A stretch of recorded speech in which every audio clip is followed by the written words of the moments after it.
this afternoon as Keene State takes on the UMass-Dartmouth Corsairs. Owls falling a week ago by a final of 4-2 in Dartmouth. Trying to come back today and earn their third win of the season, get to 500, put them at 3-3-1. Ryan Goodwin joined alongside by Ryan Otterson. Yep, and we had it was a good matchup early on this year when they played, but UMass-Dartmouth's been off the ice for the past week. This last matchup against Keene was their last matchup, so it's going to be interesting to see if Keene can take advantage of having more opportunities this week to get back into form, and how UMass-Dartmouth will come out early on in this game, whether they be flat-footed or actually put the pressure on Keene. Sean McBride takes it. Pass up to Christofides, can't handle it, poorly sends it in on goal. Ben Skelton gets the start once again today in net for Keene State. 1-3-1 on the year with a 2.37 goals against average. He's allowed 10 goals this year and he's made 132 saves so far. The season beginning at the top of the month on November 1st. About just over halfway through the month now. Yeah, another interesting thing we're going to see here today is on the other side for UMass-Dartmouth, we have Ethan LeBay. He's a freshman. This is his first game. It's his debut for UMass-Dartmouth. So it'll be interesting to see how he feels in his first collegiate hockey game. Yeah, as you said, Ryan, this is LeBay's first start of the season. It'll also be the third different goalie that the Corsairs have used. Shot on goal save is made there by the aforementioned LeBay. Yeah, and this is going to be a good opportunity for Keene. You know, they should really push early, try to test him because he is fresh. You know, he hasn't seen this collegiate level. He played juniors, but juniors is nowhere near the collegiate level. So testing him early, putting shots on net, putting pressure on him, making him freeze that puck, that's going to be the big opportunity for Keene here early on. Wild not able to win the face-off for the Owls, but it's going to be, now goes back to the Corsairs, back to the neutral zone.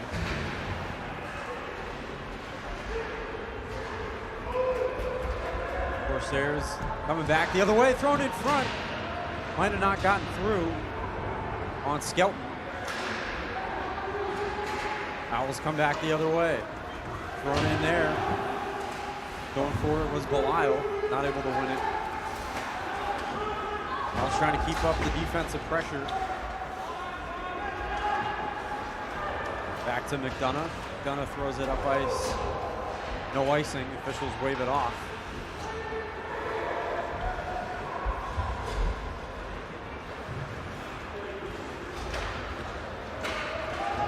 Back in the other way where LeBay will play it. Got to be careful in front of his own goal. Has some support from his defense.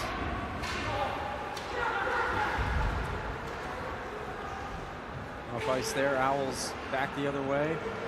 Trying to throw it out there with Skelton. The shot went wide left of the net. A good opportunity though, early for the Corsairs. Just over 3 minutes in, save made by Skelton. Juicy rebound. Corsairs still with it. Shot went high of the net. In front again, another easy save, that time made by Skelton. But UMass-Dartmouth getting some good looks in the early going.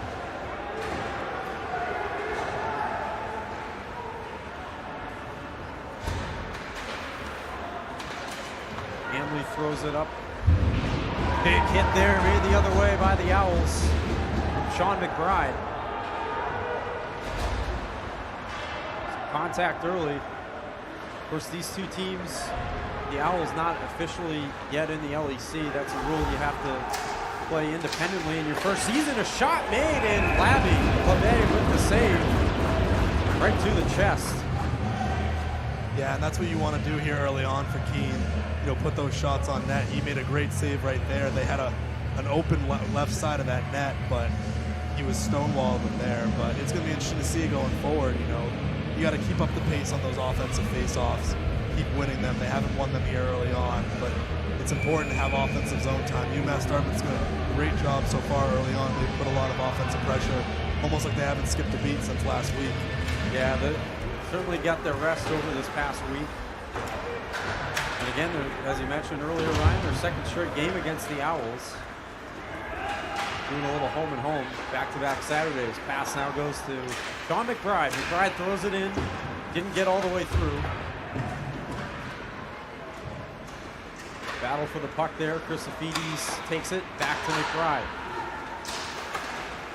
McBride throws it back. Throw it in again. Puck trickles loose, and just diving on it was LeVay. Yeah, and that was our first good offensive zone, possession here. Good win off the face-off, good way of keeping it in, and another great shot, another good juicy rebound, but unfortunately LeVay was there to jump right on top of it. But he's looked strong here early on. We're only 4 minutes in, and we've already seen, 4 shots apiece on each side of the, offensive sides. Yeah, first collegiate game for LeVay. So far, he's handled the pressure well, albeit just 4.5 minutes in. Owls try to get it now out of their defensive zone. He's thrown along the boards there for Jack Lindholm, and we'll get a whistle stoppage of play. I believe face-off coming in the Keene zone.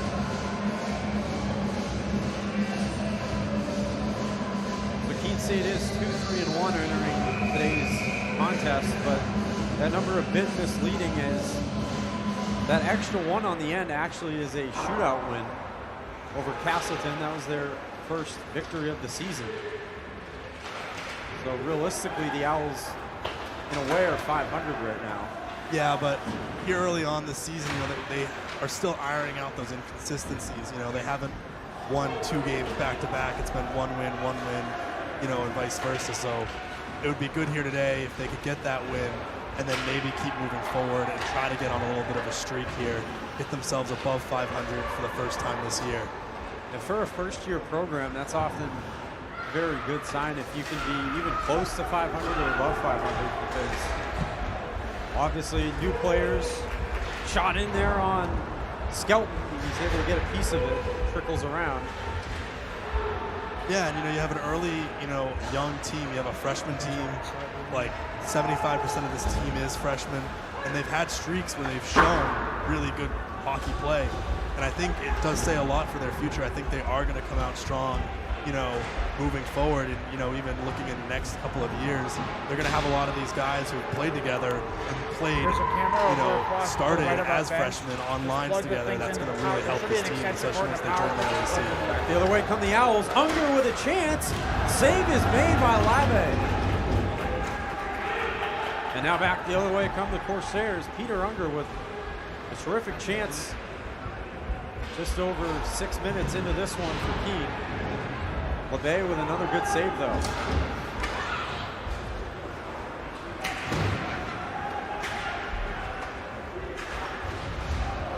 Ruffner is knocked over there on the hit from Jared Martin. Owls coming back, though, the other way, trying to get it through again. Not able to. Looking to find Mike Collett. Back into the corner where it's handled by Ruffner again. And Ruffner coming into today's game, tied for the lead in points, just 2 games through for this Dartmouth team.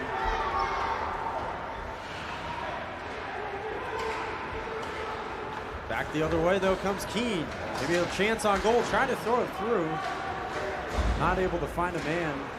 Trying to find Declan House. Back the other way, shot gets blocked and ricochets up into the protected netting. It'll be a face-off in the Corsair attacking zone. Yeah, here and early on, there's no real team that's been on that offensive attack fully. They've kind of gone back and forth here early on. It's looked pretty good on both sides, a lot of good opportunities. I think both teams are really antsy and trying to get that first goal, and that could really help determine this game as whoever gets that momentum here first. Talking about a little before we went on the air that expected this to be a tight game. I mean, even the first meeting, just a 2-goal win for the Corsairs, so not all that much of a blowout. And we might have, I think we're going to have a penalty here. Yeah, and that's Blake Karshak. I believe they're going to get him here for boarding. That was a pretty late hit there in his own offensive zone, and that's unfortunate for UMass. You don't want those penalties in your offensive zone when you're controlling the puck. So now he's going to get the early opportunity here on the power play. Their power play's looking up pretty good all year. So if they can get a goal here, that would be pretty helpful for them, and a big blow to UMass-Dartmouth's momentum. It'll be Thor Hansen as usual on the face-off for the Owls. Now he's going to get removed from the face-off circle, and Unger will take it. Unger able to win it. Sean McBride makes the shot, now pass in front, they score! Peter Unger puts the Owls on the board first, 1-0. On the power play right away, Keene breaks through this afternoon.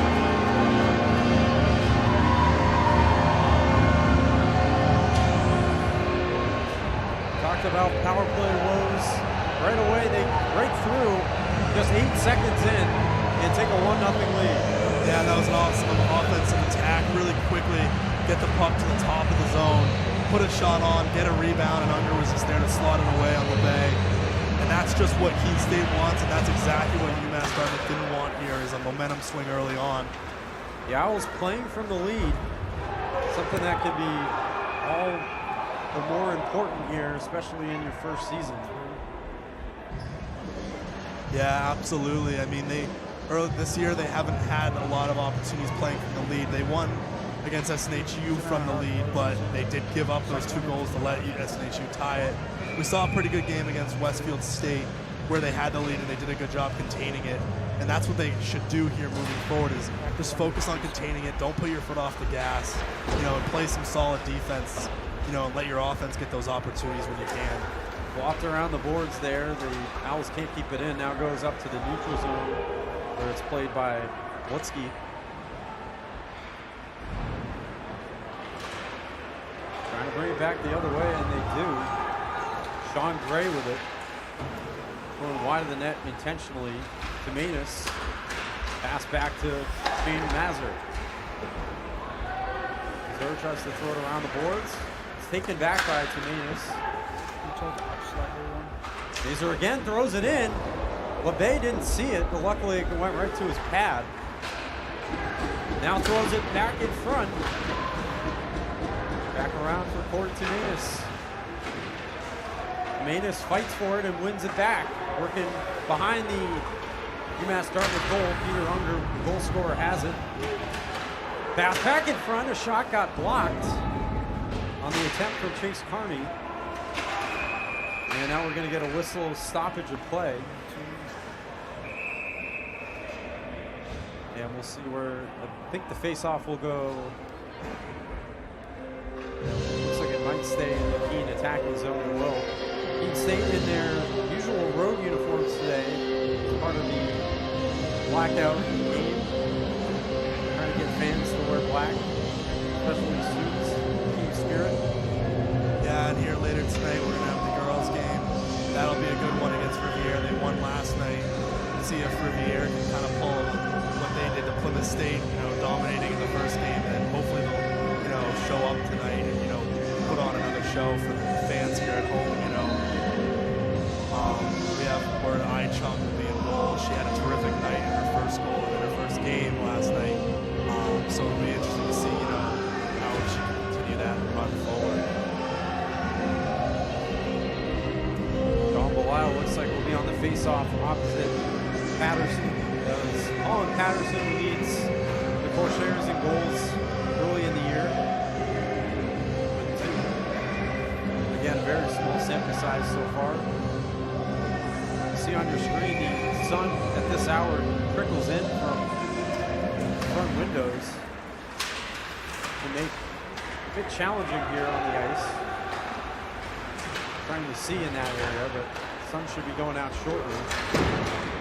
Now back the other way. Here come the Corsairs. Maybe a 2-on-1 on goals, and it gets blocked before it can get through to Skelton. They throw it back in front. Another save made by Skelton. He sprawls out and is able to cover the puck.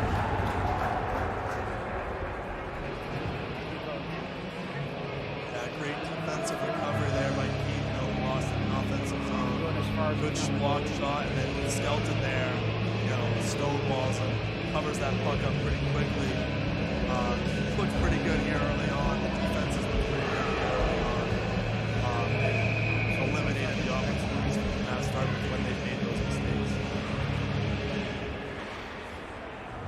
Face-off goes to the backboards, now thrown in front. Skelton makes another save. He able to stand tall once again.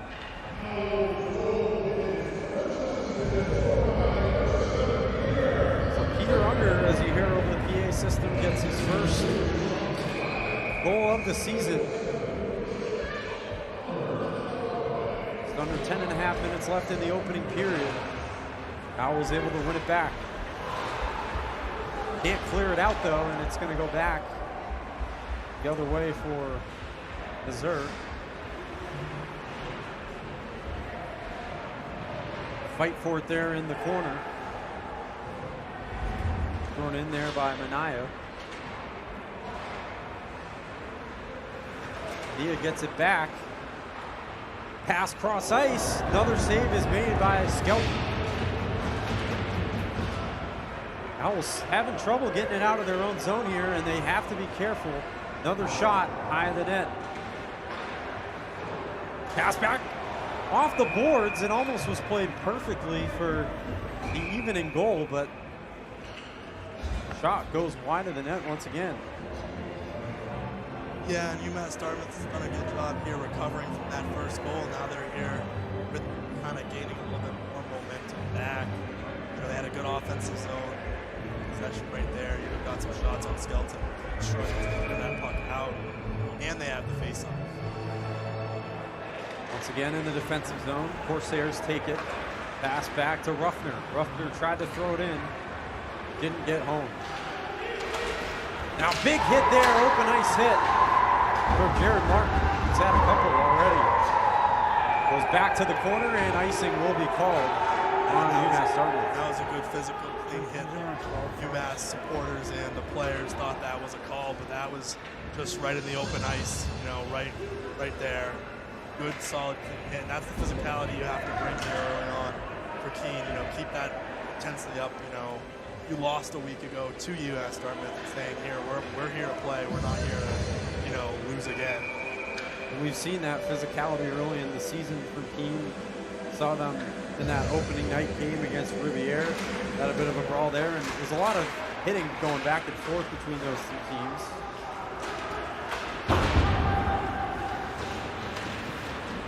Gordon tries to throw it to the neutral zone. Owls take it back to Sean Hoffman. Back it goes to Hoffman. Nice setup pass there. Trying to find Thor Hansen. Hansen a shot. It gets deflected and up into the netting.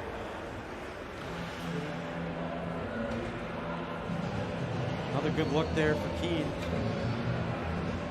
Can't tell if it got through there to LeBay, but at the very least deflected up into the protected netting once again. Owls will have another offensive zone face-off. One-time shot. Save is made by LeBay. Scrum court in front of the net. He's able to cover it off the one-timer there from Shane Mazer.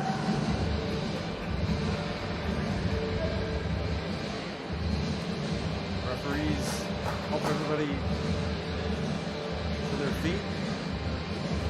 After that, saved by LeBay. Yeah, we've seen a couple of pile-ups here early on both ends of the goal. A little bit of a cluster of bodies searching for that puck. But that's when you can usually get those fights, you know, and those scrums. You know, that's when the penalties start flowing. It's when people, you know, are on top of each other, punching and throwing hits. Owls throw it back in on goal. LeBay plays it behind the safety of his own net. Now it goes over to the corner where it's fought for.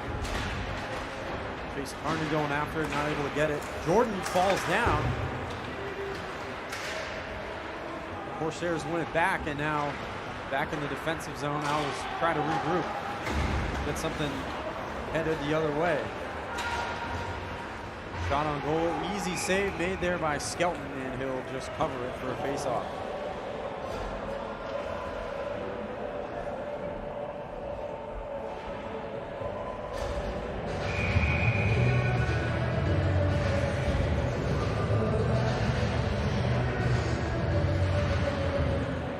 Face-off won by the Owls. McBride throws it around the boards.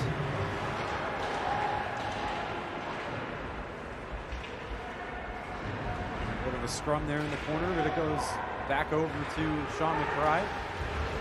Run up the ice there for Unger. Owls just flop it back in.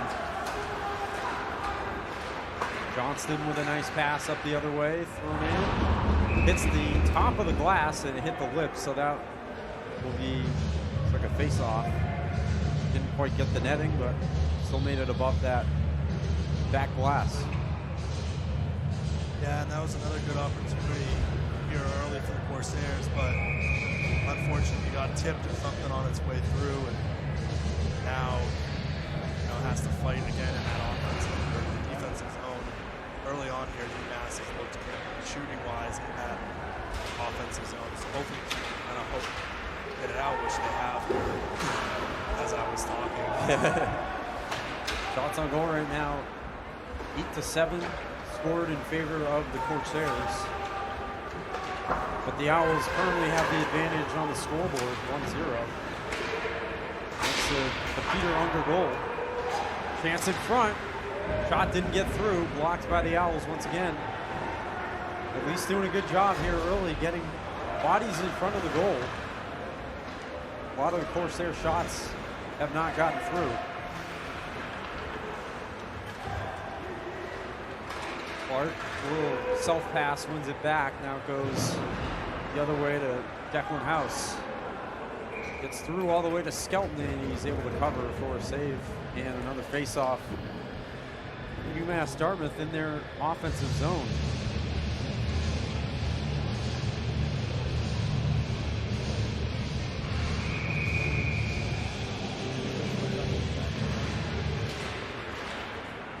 Owls come away with it. Back the other way, Chrysophides throws it against the glass. And it's now going to be covered by LeBay off the deflection. The Owls will have a face-off in their attacking zone. Keene State this season, we've seen 3 different goalies. Will Sloan, we have seen Ethan Swanson enter a game but not start. Artur Jalabian has been started as well. And then, of course, Ben Skelton, who's had the most starts in the early going, thrown in there. Shot went wide of the net. Got tipped, I think, by a few Corsairs. Going back in the corner, maybe a chance here. Pass a little too much. Owls back on defense. Jack Lindholm tries to throw it up. 2-on-2 here. Chance, shot on goal. Save is made by Ben Skelton. And now the other way, here come the Owls. Maybe a little opportunity of their own. Trying to race his way through is Hansen, but he hasn't taken. Now it's going to be thrown back. No icing. 5:50 left in the opening period. Chance here in, one-on-one on goal, and covered by LeBay. Near opportunity there for Corey Timanus. Yeah, and that was pretty close to making it go up 2-0 here, but LeBay has done a good job here, freezing the puck. He's done a good job with game management. He knows when to stop the play, hold on to that puck, and that's been a good job here early on. Keep UMass in this game. Gunna throws it around his own boards. Bears try to come up the other way. They work it through the neutral zone. Pass back to the blue line. A shot. Got deflected. Might have gone wide of the net. Pass back in front. Intercepted there by Timanus. And he was hit after. Going around the corner. LeBay plays it. He's got to be careful, though. Able to play it hard enough around the boards. Get it back to his own team. Little brings it up. Trying to throw it in, create another attacking zone opportunity for UMass.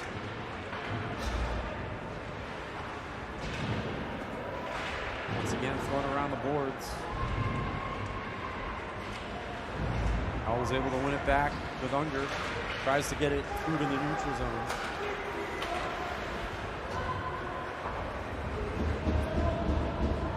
Up the other way now. Jason Smith plays it. Smith, one of the members of the club team a season ago in the past.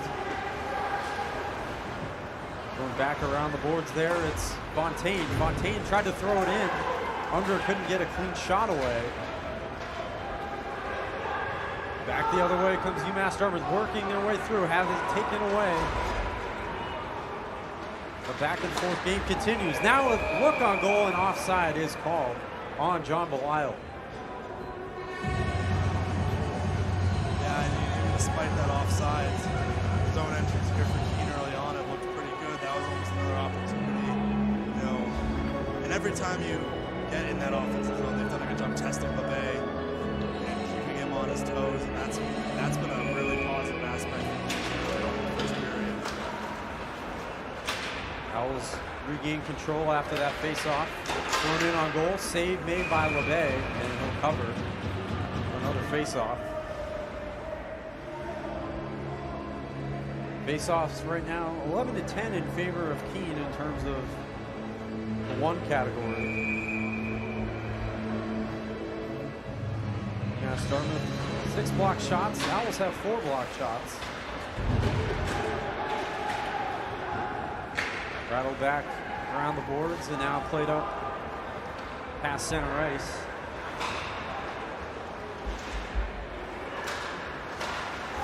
Owls able to regain possession, now thrown in the corner. Travels around behind the goal of LeBay.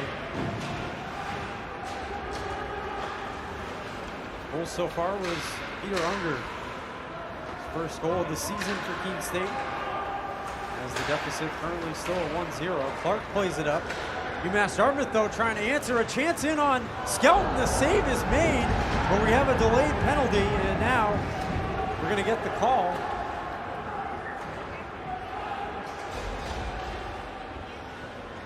Owls still, of course, have to touch the puck for us to get the call. Goes through now. Patterson gets in. Patterson is tripped up, and now we're going to have another call.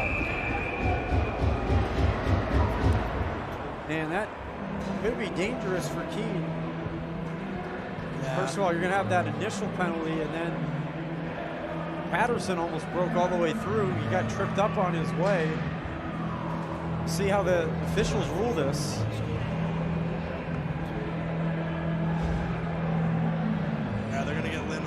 House here, both for trips. That was just a lack of discipline. You know, you can't just stick the stick out there and, you know, hope for the best. You know, Skelton did a good job saving those, but UMass-Dartmouth came in with a clean injury, so it's going to be tough here for Keene. A really big opportunity for UMass-Dartmouth. You know, 2 whole minutes on a 5-on-3. 5-on-3 power play, indeed, for the Corsairs. Run out of play and goes into the bench area, so no delay of game.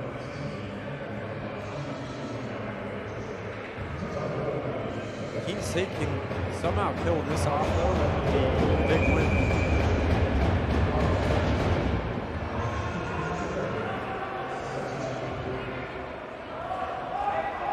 Declan House and Jack Lindholm both in the box at the moment for the Owls. We're trying to now kill off a 5-on-3. Able to get it out of the zone once again. Back the other way, Chase Carney goes after it, and now we'll just let it go. 1.5 left on the 5-on-3. Good news is that when the 2 minutes are up, both players will be out at the same time, so won't be killing off another power play. Just the 5-on-3, they'll send it in, and it's going to be played back by LeBay. LeBay throws it up. Pecoraro. And now we're going to get on the Keene side, I think a penalty maybe here on the Corsairs. Yeah, I believe it might be possible too many men on the ice for Dartmouth. Yep, that's what they're going to do. They're going to get a bench minor for them. Too many men on the ice. Yeah, they got a little bit of confusion there going on. This is going to help Keene out now too. You know, now it's only 4-on-3, and then it's going to be a 5-on-4 for Keene. So for about 54 seconds here. So really, the best case scenario so far on this penalty kill for Keene is they've cleared the puck out 3 times, and they've forced UMass-Dartmouth into some miscommunication and got them to get too many men out there. So Keene now on the shorthand. Save is made there by LeBay. McBride had the look. So Keene still on the shorthand 4-on-3, but they have, of course, the face-offs in their attacking zone now. Hansen not able to win at that time. And under a minute now left on the Corsair. It's now a 4-on-3 power play. And will eventually be a 5-on-4 for Keene. Rattled around the boards. Looking for a clean look on net. They might get it here. Shot. Save made by Skelton with the rebound coming back.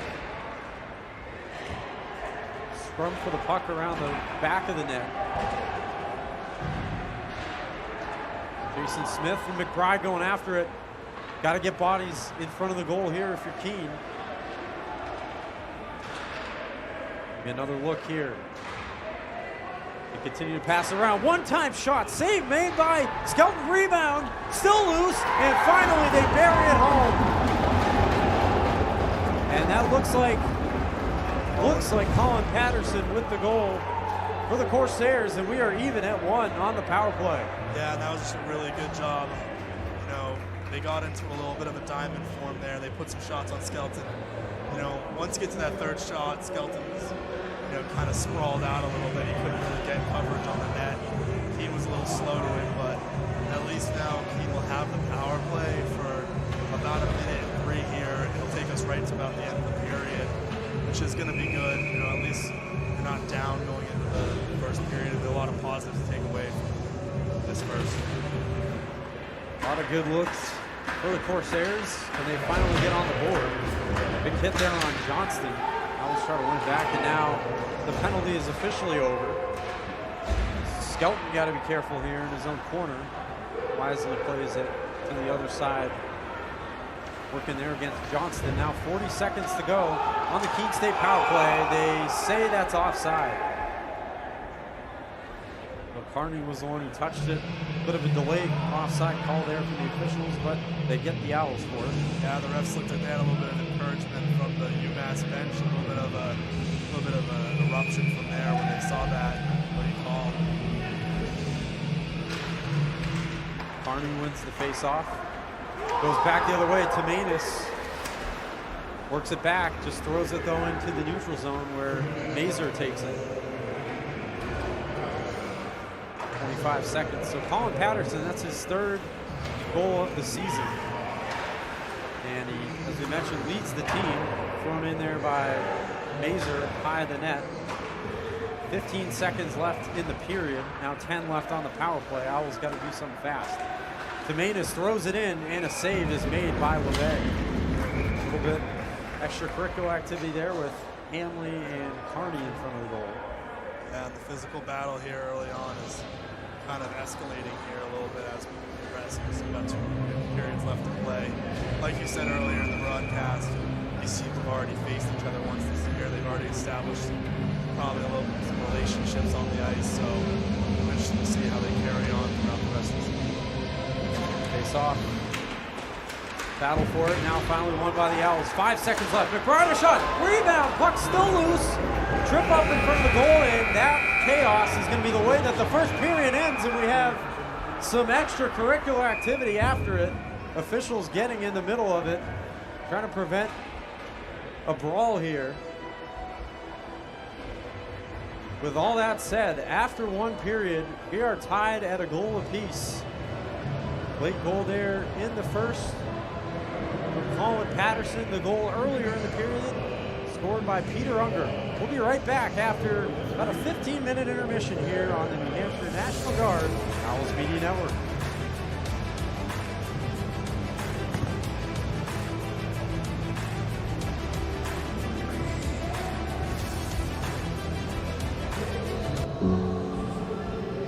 A single thread is unique.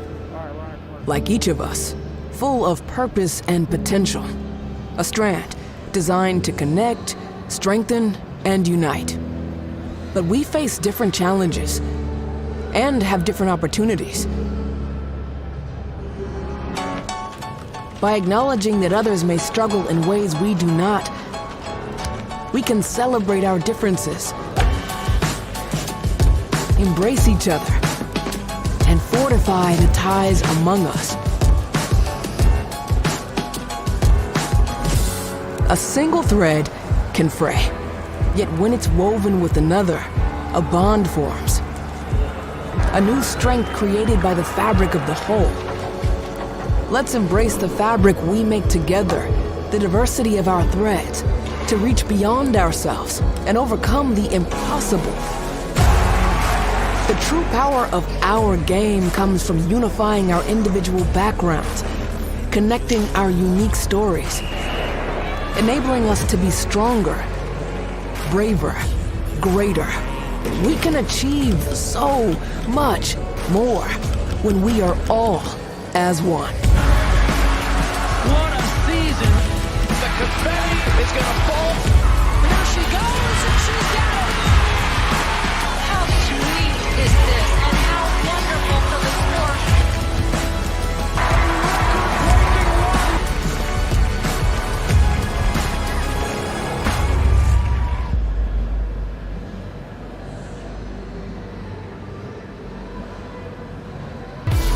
Ignite your athletes. Empower your coaches. Rally your community. Support every team with one solution with the Huddle Athletic Department package. You put all your school's coaching tools under one roof. From recording to analyzing to sharing, with your Huddle AD package, you cover every angle. Equal access means equal opportunity, and equal opportunity means full potential. Let's take your department to the next level. When we put this uniform on, we're preparing to serve our home state of New Hampshire. We serve part-time in our own communities and for our families and friends. In any emergency or disaster, you can count on the soldiers of the New Hampshire Army National Guard to be there. Our mission here at home is to make life better for everyone, and the benefits we earn help us improve our own lives. Learn more about part-time service with the New Hampshire Army National Guard at nationalguard.com/NH.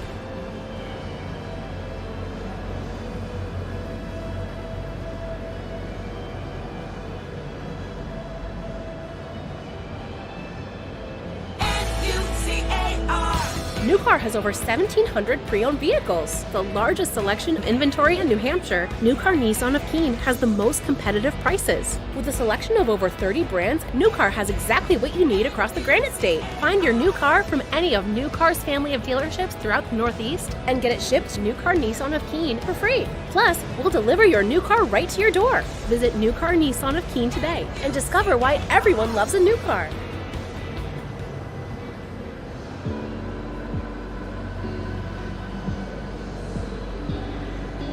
I'm very ambitious. I like to push myself to do the best that I can possibly do, and I would say that I'm a very outgoing person, and I definitely like to think outside of the box and meet new people and kind of push my own boundaries. I'm involved in student government, the Law Society. I've been an orientation leader, a community assistant. I'm involved in Greek life. I was involved in the Panhellenic Council and some other organizations as well. I would say that I would connect being ambitious with the amount of involvement that I pursue. I'm someone that likes to be really busy, and the unique part of being a student at Keene State College is I've had the opportunity to be part of so many organizations. It's been a really incredible experience. I chose to get involved in all those different areas on campus because it's helped me become a better student. I think when you're really involved in your community and you're an involved student, you're able to become more interested in what you're learning about in class and make better connections with the students that are in class with you. The ways that I have made an impact on campus is that I've started some diversity, equity, and inclusion initiatives. I was the first Vice President of Equity and Belonging for Delta Phi Epsilon and the first Vice President of Equity and Diversity for the Panhellenic Council. So being able to spearhead those two positions and start some new activity on campus has been a really wonderful experience. I would say I'm personally passionate about many different human rights issues, specifically in Latin America. My family is from Latin America, so I firsthand have been able to experience some things that are going on in Latin America that I was not able to fully learn about and research until I came to college.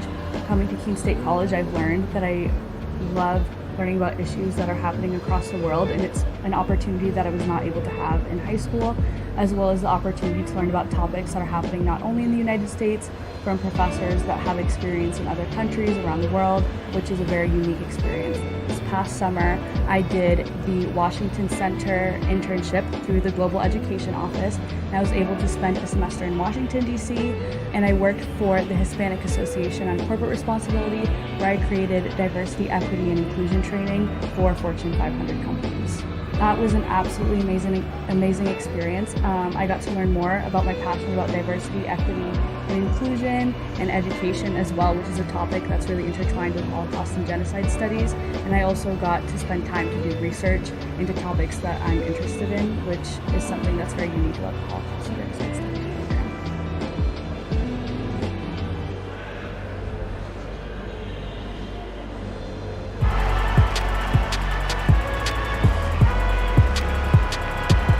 Number 32, Kyle Hornsby. Inside the 30. Touchdown. Michaela Burgess. An incredible finish by Hall. The NCAA and its member schools offer nearly 500,000 college athletes a path to go pro in something other than sports. Learn more at ncaa.org.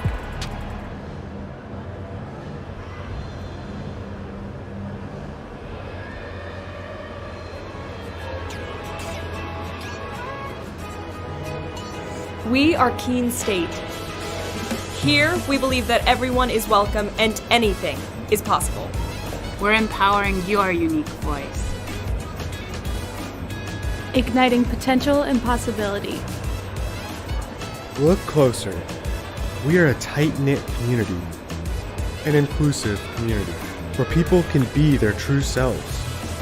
Bring your ability, background, culture, or traditions, whatever makes you you.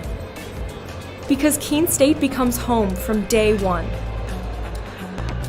Come find your people and enjoy live music, art, coffee, thrifting, and did we mention the food? And if you're worried about what there is to do on the weekend, just look at this. Everything we do here is about community. Because we're a community of intense learners with extraordinary hearts that raise each other up. We are fueled by each other's successes, learning outside the classroom as well as in. And we're here to provide the guidance and support you need to succeed. All right, let's get things on. In the lab, in the studio, in the pool, on the dance floor, on the stage. The choices are yours, the opportunities are here. Here at Keene State College, we're focused on teaching students the skills for an ever-changing world. I'm ready to tackle problems with industry-ready skills. You'll get a resume that writes itself, and a paycheck that earns. Elevated confidence, world-class courage. And we never stop learning. True learning takes collaboration. We explore what drives our passions. Celebrate our individual voices. And spark possibility together. Every single student, every single day. You already have what it takes. Welcome to Keene State.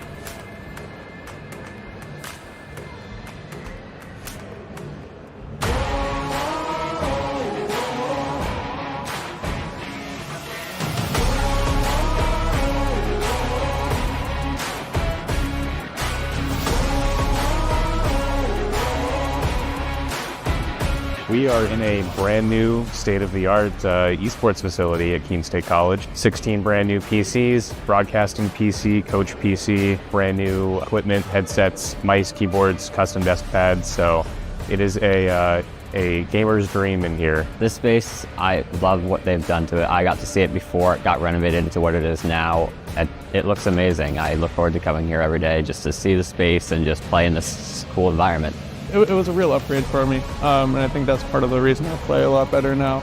Top of the line, everything, computers, chairs, monitors, headsets, everything. We are recognized as a varsity athletic program at Keene State College, much like basketball, volleyball, baseball, what have you. We have 3 titles, 19 student athletes, 5 total coaches. We are working very hard every single day to put our program on the map. Like I said, I do track and field also. It's still the same level of dedication, still the same level of practice. but it's not as active. However, it still requires a high level of skill and a high level of dedication, and giving it your all every night still applies regardless of both. The goal for the future of this program is onward and upward every single year. Esports, being the industry that it is, continues to grow itself, and so we have the opportunity to continue pushing Keene State esports onto the forefront. They're going to underestimate us. We've been working on this. We've got our game now. We're going to play our game, right?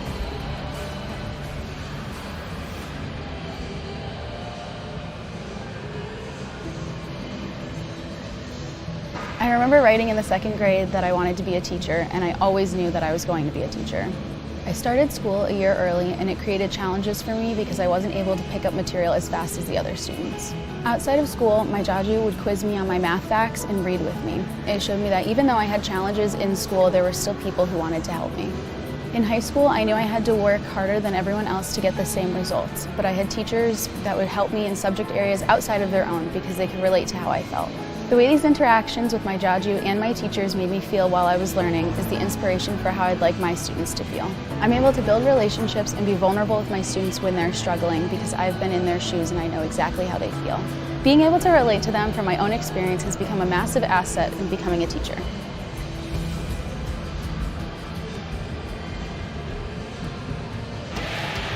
The road to national championships runs through NCAA.com.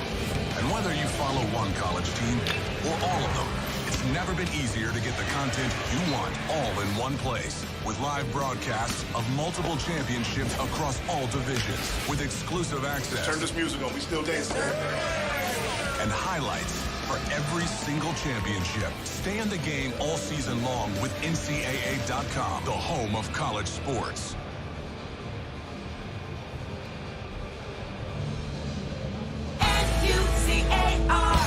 Looking for a new car? It's time to visit New Car Nissan of Keene. 600 new Nissan cars, trucks, and SUVs are available right now. Plus, New Car Nissan of Keene has the most competitive prices. Every new Nissan comes with New Car's complimentary 20-year, 200,000-mile protection plan.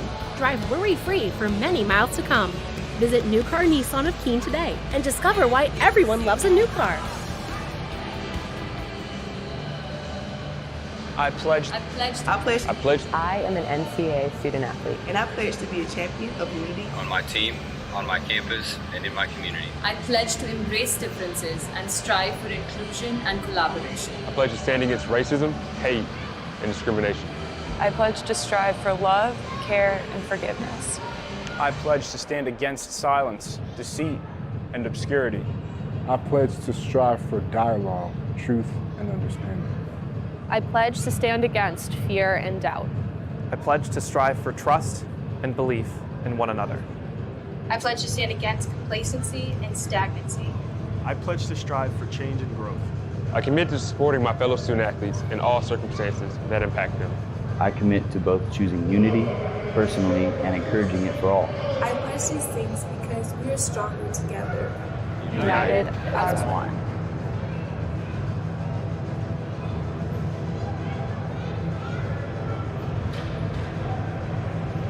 We are back here on the New Hampshire National Guard Owls Media Network, about to get period 2 underway. Keene State and UMass-Dartmouth both even at 1 after that first period.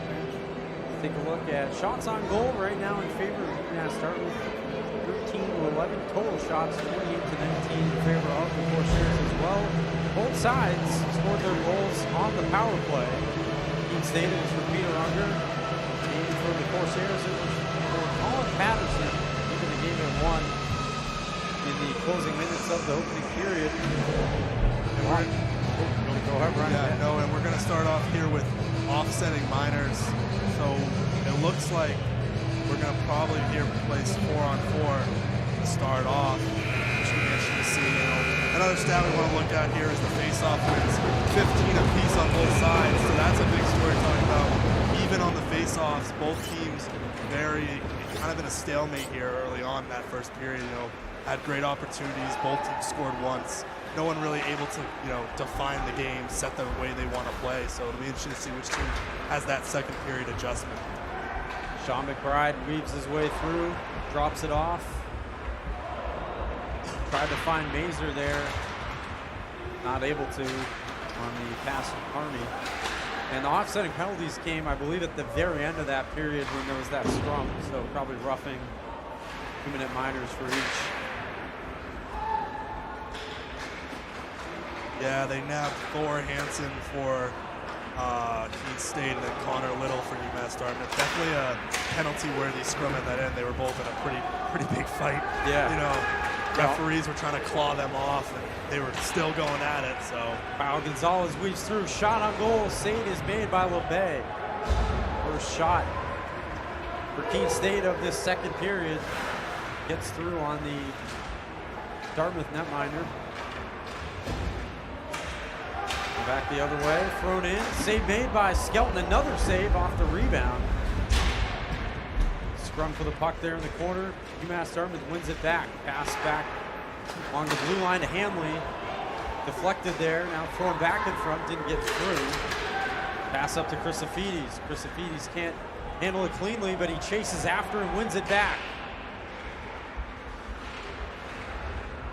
Along the backboards, Peter Unger tried to throw it in front for Marcus Christofides, who loses his stick. I think we might get a call here on UMass-Dartmouth.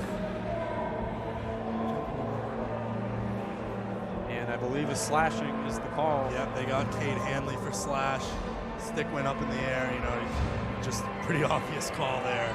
Yeah, forced Christofides to lose his stick. And so they get him for the 2-minute minor.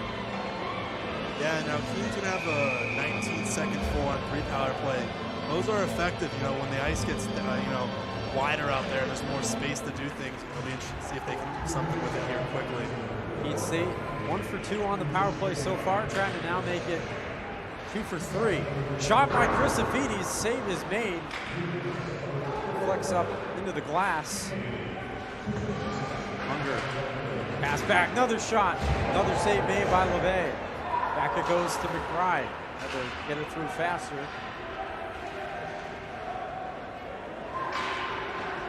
Unger working with it, trying to maintain possession. He can't, and it's one back on net. Save made there easily by Skelton.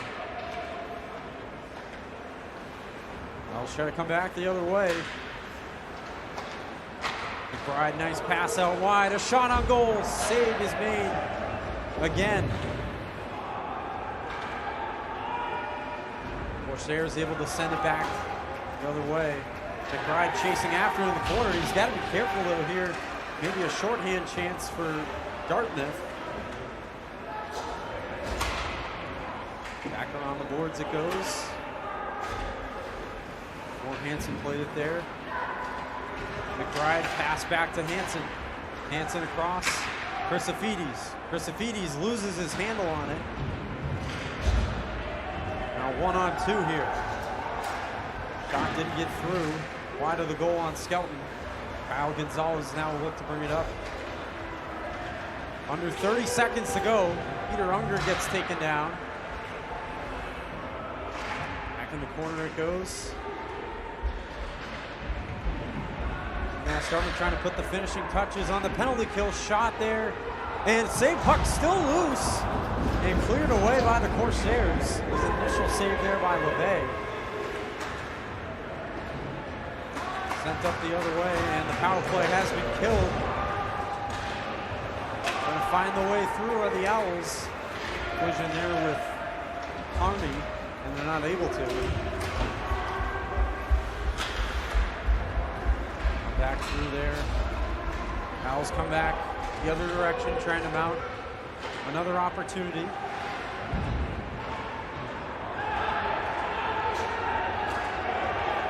Over 4 minutes gone here in this second period. Be taken by Lindholm, and now we'll get a whistle, stoppage. More activity going on there in the corner, and it looks like tripping is the call. So the Owl's going to be on the shorthand now. Tell who that was. And they call it on Mike Collette. We'll go to the box for 2 minutes, and the Corsairs will have a man advantage of their own right after coming off the Owl penalty. Yeah, this will big opportunity here for UMass. Keene, has shown some shots early on, but UMass needs that momentum swing, I think, pretty badly right now. Ruffner works along the blue line. Trying to work it in, a shot. Ruffner with the one-timer goes wide. Maybe intentionally wide of the goal, trying to set up an opportunity. Wutzke. Pass back to him. Takes the shot look. Pass goes back, Ruffner keeps it in. Working it inside, other Corsairs. Not able to get a shot off. Rattled around the boards, they still have possession. Little works with it. Pass intercepted there, and the Owls are going to clear it out.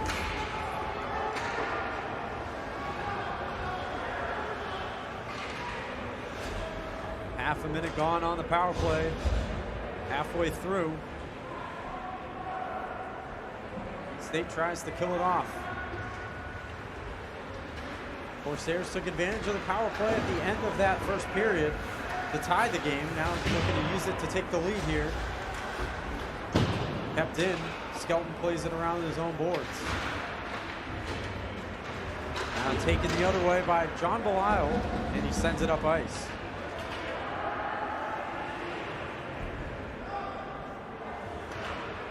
Owls trying to regroup on defense. Just 25 seconds left on the Corsair power play. Working his way inside, throws it across the goal mouth, nobody home. And now cleared once again by Belisle.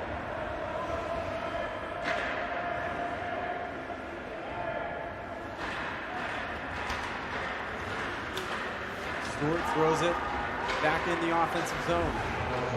Owls kill off the penalty, but now is still an opportunity. Thrown in front, wide open goal, and they bury it. That is Stewart with the goal to make it 2-1 Corsairs.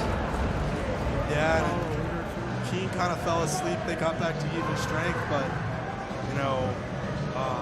Stewart was there on that backside. I don't think Skelton saw him. He seemed to kind of get screened a little bit. He was a little late. Wide open goal, wide open. I mean, at least half the net was there for him, so pretty easy pickings for UMass, but now you got to see what Keene has to do here to get back in this game. Tyler Stewart with the goal, and you could see it coming as soon as the puck went to him. Had a wide open look at the goal. Puck trickles through, now maybe a chance for Keene the other way. They still keep it in. That was Kyle Gonzalez trying to work it through. More fighting between these two teams. So now 2-1 Corsairs.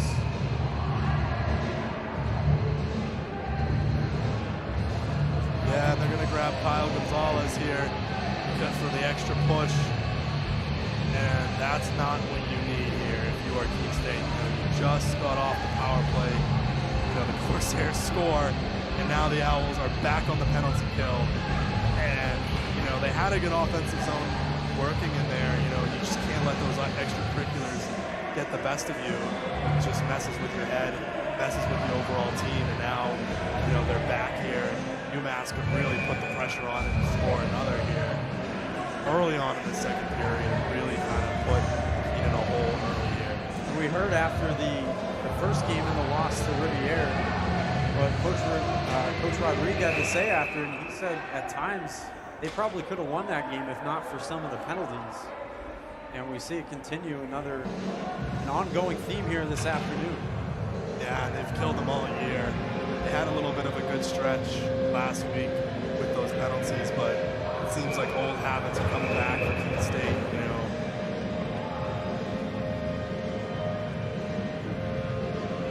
Owls taking a minute here with face-off.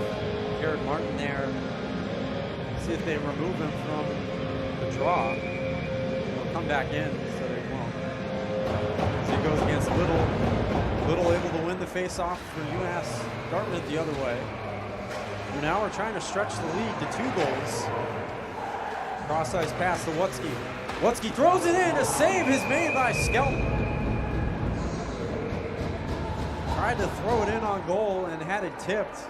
Luckily, Skelton aware to it, and he makes a nice save. 13:05 to play in the second period. UMass with the advantage now, 2-1. Minute 45 to go on the power play. Drop back for Wutzke again. Back along the blue line. A shot one time there. Save is made by Skelton. On the shot from Ruffner. Played around the boards for Little. Cross ice pass again. Thrown in on goal. Save is made by Skelton. Scrum for the puck, and he'll cover it with the glove. Probably a wise decision there. The puck had trickled loose in front of the goal. Once again. Keene State not on the board first thanks to Peter Unger, but they've seen a couple of goals. First one from Colin Patterson, the second one from Tyler Stewart here in the second period. Put the Corsairs in front. Back cross ice again from Wutzke. Throws it in again. Save made once again by Skelton. Now it's Patterson trying to work through again. Gets it back from Little. Patterson pass. They're working inside again. Wutzke a shot. Save is made once again. And some more. Yeah. The extracurriculars again are getting to it.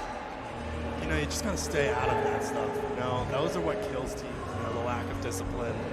You know, if someone pushes you, you just gotta, you know, just take it. You know, like you just gotta, you know, stay out of it. The person who always goes is the guy who retaliates, and that's what we've seen here with Keene. It's kind of been the guy that, you know, pushes back, throws that extra punch. You know, you just gotta let that be.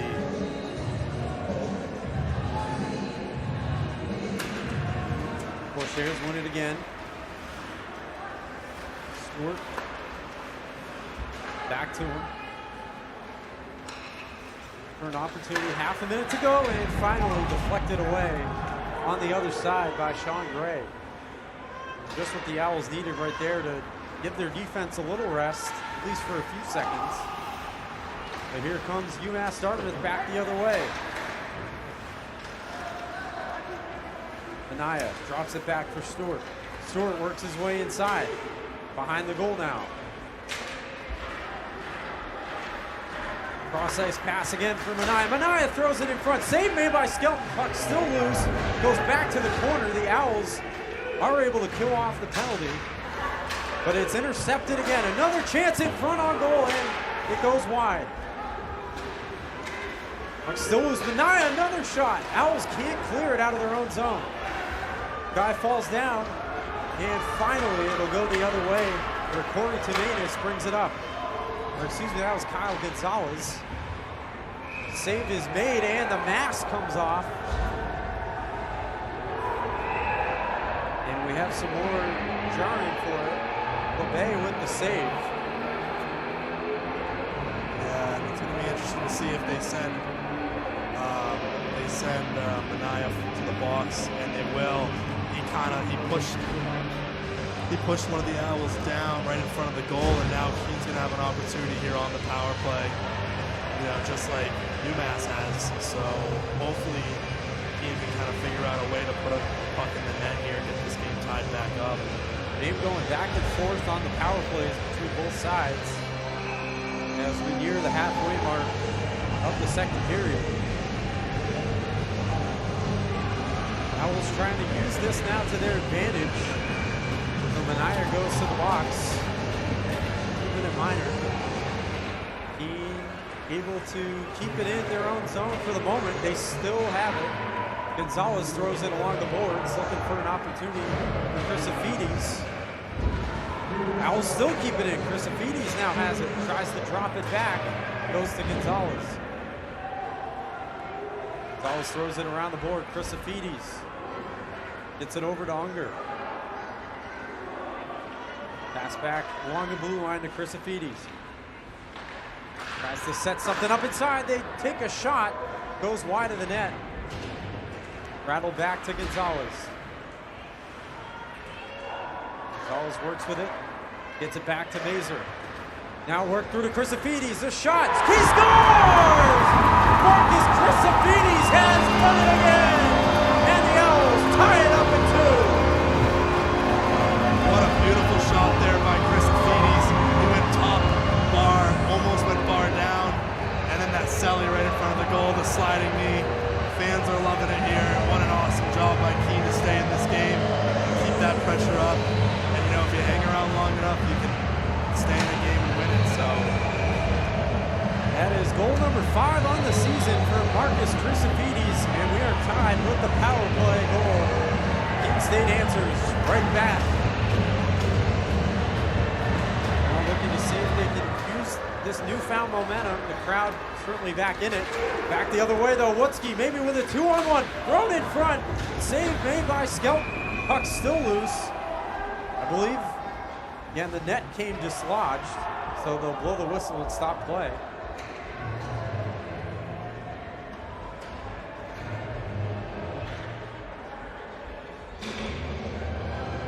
So dangerous there.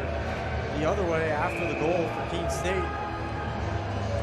For the moment they survive it. And the face-off is going to go back to the neutral zone. As we're under halfway through the period.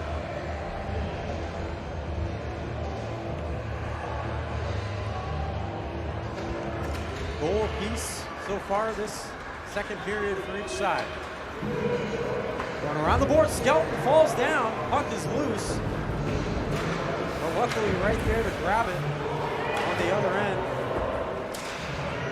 was an Owl, that was Declan House. Going back in front of the net, it goes back to House.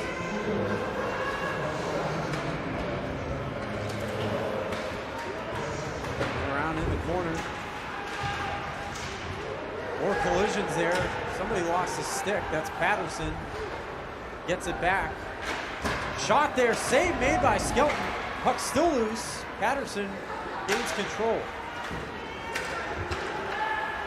Patterson works along the blue line. Shot knocked down by Skelton.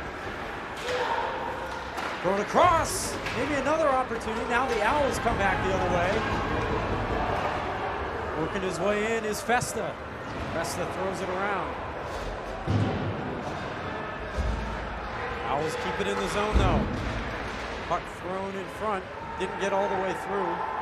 Drop back for Mazer. Mazer one-timer goes wide. Puck still being fought for in front. Save is made by LeBay. Off the shot from Chase Carney.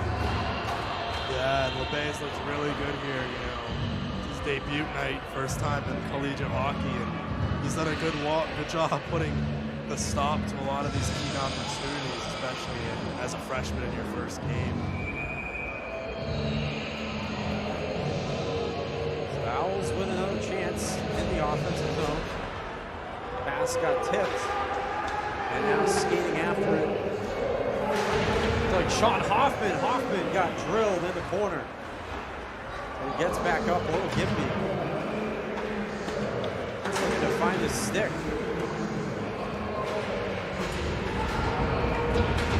In on that, Skelton gets it. Now Hoffman handles it, gets his stick back. Big collision there again, and we're going to get a whistle. That was Gray, like opposite Ruffner. Big open ice hit there once again. That time, Ruffner laid it down.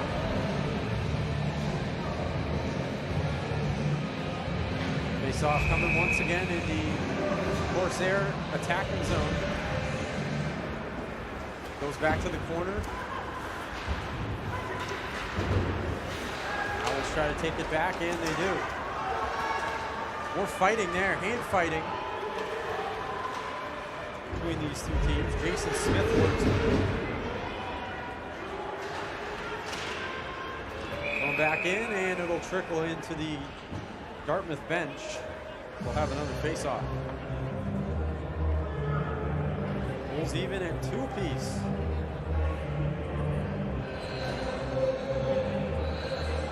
Face-off will come at center ice. John Belisle opposite Anaya. Anaya wins it. Belisle tries to clear it out. In there for Fontaine.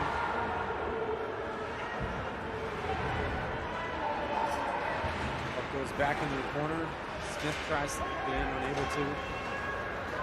Back up the other way. Here comes Anaya with it. Chance for the Corsairs, working through. Shot on goal! Stewart has his second of the game. And once again, the Corsairs jump back in front, 3-2. Tyler Stewart with his second goal of the contest. And the Corsairs answer right back. Yeah, and that was just another, really good offensive possession there for UMass-Dartmouth. Keene kind of seems a little bit flat-footed in that defensive zone. And again, Skelton kind of looked screened. He didn't look like he was seeing the puck out there. And, again, Stewart had an open net, and, he just took the shots. The whiff on it there. Johnston, went after it, unable to win it back. So that time the goal for the Corsairs, well, they have multiple goals not on the power play. Another one there. It'll be Little on the face-off. Opposite for Hansen. Both of them will just be Little who's removed from the face-off now against the Sharp.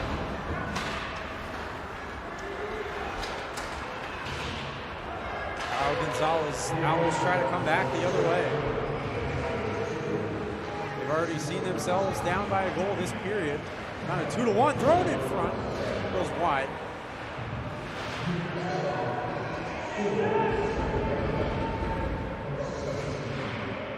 Battle for the puck in the corner. Chrysophides has their second goal, tied it at the time at 2. Works with it. Puck taken back. Goes the other way. Kashark tries to throw it in with a little self-pass along the backboards. Hasn't taken. Chrysophides falls down. Goes the other way, losing possession there. Once again, it's Shark in front, a chance! Puck goes wide. We're gonna have a penalty now on Keene State, it looks like.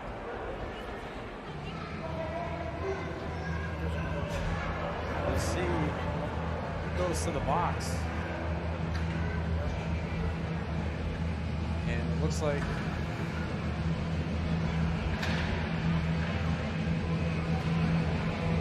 that is Declan House will take the penalty for Keene State.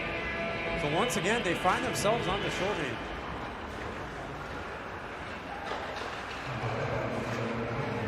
Back, Wutzke. Wutzke throws it along the blue line for Ruffner. Back to Wutzke. Wutzke a shot. Save made by Skelton. Puck trickled loose.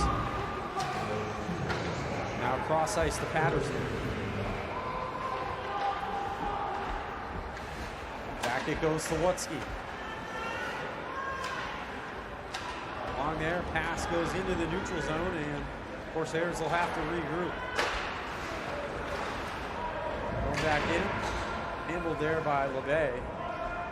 Under 5.5 left in the second period, and 1:15 to go on the man advantage for UMass-Dartmouth.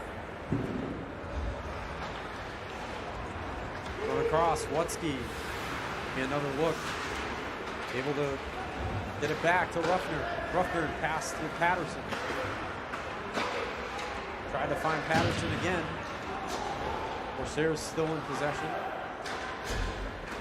Ruffner, one-time shot, goes wide of the net. Wutzke keeps it in.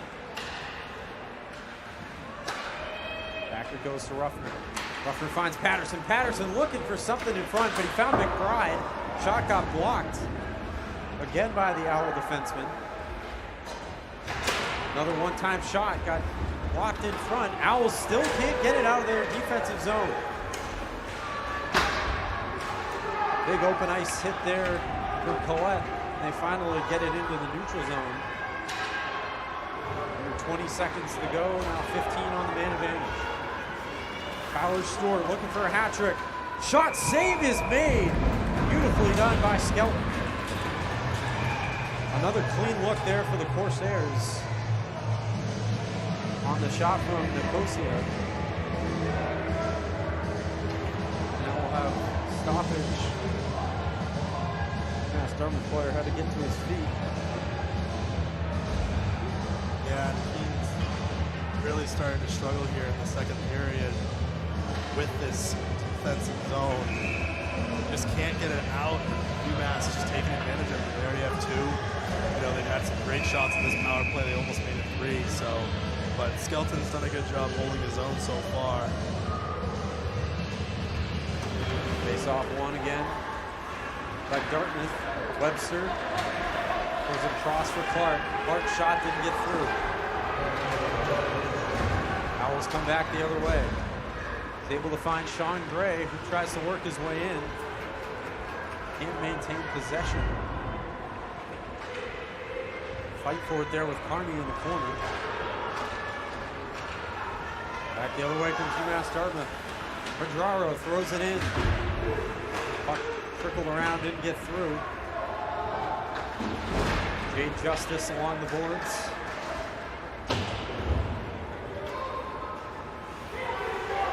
Was fighting to get the puck out. Not able to fully clear it. Webster throws it back in, and now UMass will get a line change. Madden handles it. Now a chance the other way, thrown in front. For Wutzke, he's not able to get a stick on it. Lucky there for the Owls. Come the other way. Lindholm works his way in. That was Belial.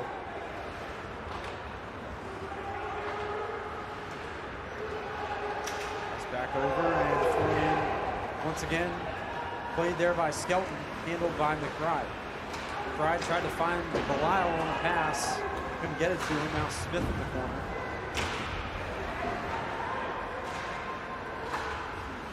McBride plays it. Unger has it taken away. Owls finally get it back. Now Peter Unger the other way. Peter Unger with a one-on-none. Peter Unger inside. A save is made by LeBay. Another great save by the Dartmouth goaltender. And the Owls throw it in. No icing. Maybe the best look the Owls have had all game. Unger able to get the shot in. And a great save by LeBay. Now another chance. Puck goes wide. Comes all the way back to the Owls' end. Mazer chasing after it. Pass goes back. Manaya tries to throw it in front. Fought for in the corner. Owls able to win it back.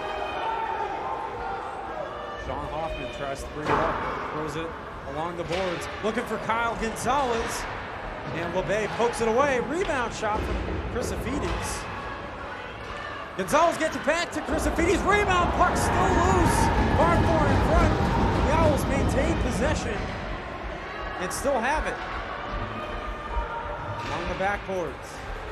Shot on goal, save made once again. About a minute left, minute 3, and we'll get a stoppage in play.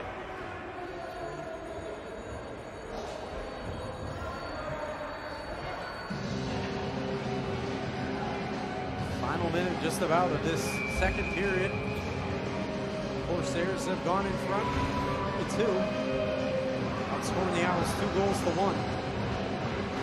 Owls trying to even it up though right before the second intermission. Back around in the corner, it's thrown in front. Maybe a look here on goal. Pass gets tipped around a bunch. Puck still loose, fought for, and kept out by LeBay. Another look. Puck got blocked in front. And finally, Corsairs take possession. Owls coming back though the other way. Maybe a clean look here. Shot goes wide left of the net. Played back in by Jack Lindholm. Sean Gray, who had the look. We're going to get a whistle for icing. And the face-off once again will be in the Owls offensive attacking zone. 23.7 left in the second period. Been an exciting contest. Yeah, he's done a good job here to end off the second period and kind of get this momentum back. They've had a couple really good opportunities. LeBase done a really good job getting the puck out of that net, but it's going to be interesting to see what they do to take in this third period and get some momentum back. We're going to have another face-off and switch here. Minaya comes in. Nobody able to win it cleanly. And it's going to go back past center ice. And then another whistle and another icing. 15 even left. So Owls will have another go at it. Probably the last chance before the second intermission here coming up. Have to win the faceoff though. Hansen, and it'll go over the Dartmouth. Stewart working his way through, and now we get a whistle for offside. Tyler Stewart heads to his bench, eyeing a hat trick for the Corsairs.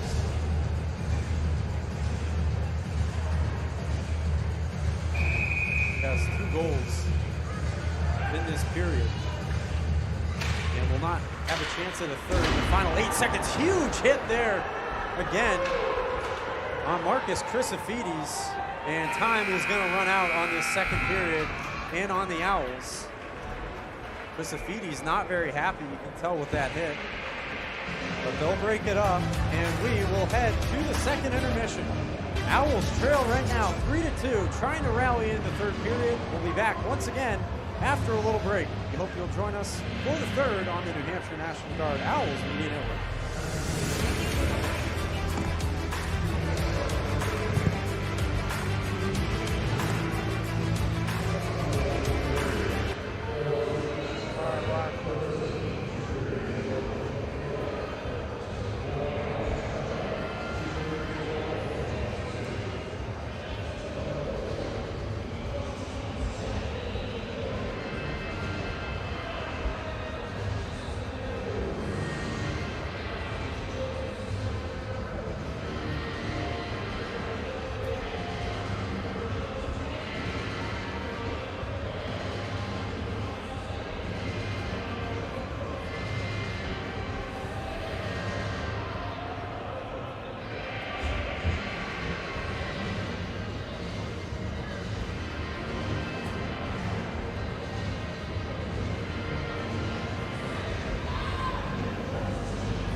When we put this uniform on, we're preparing to serve our home state of New Hampshire. We serve part-time in our own communities and for our families and friends. In any emergency or disaster, you can count on the soldiers of the New Hampshire Army National Guard to be there. Our mission here at home is to make life better for everyone, and the benefits we earn help us improve our own lives. Learn more about part-time service with the New Hampshire Army National Guard at nationalguard.com/NH.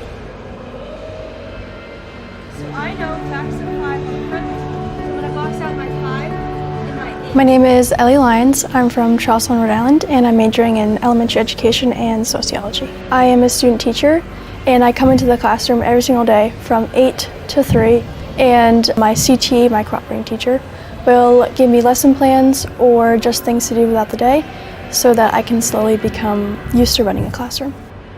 I got interested in teaching because my mom has been a teacher for more than 30 years, and I've watched her enjoy teaching every single day, so I know that the passion never goes away, and I have always grew up in that experience and in that environment, and I knew that I would like it.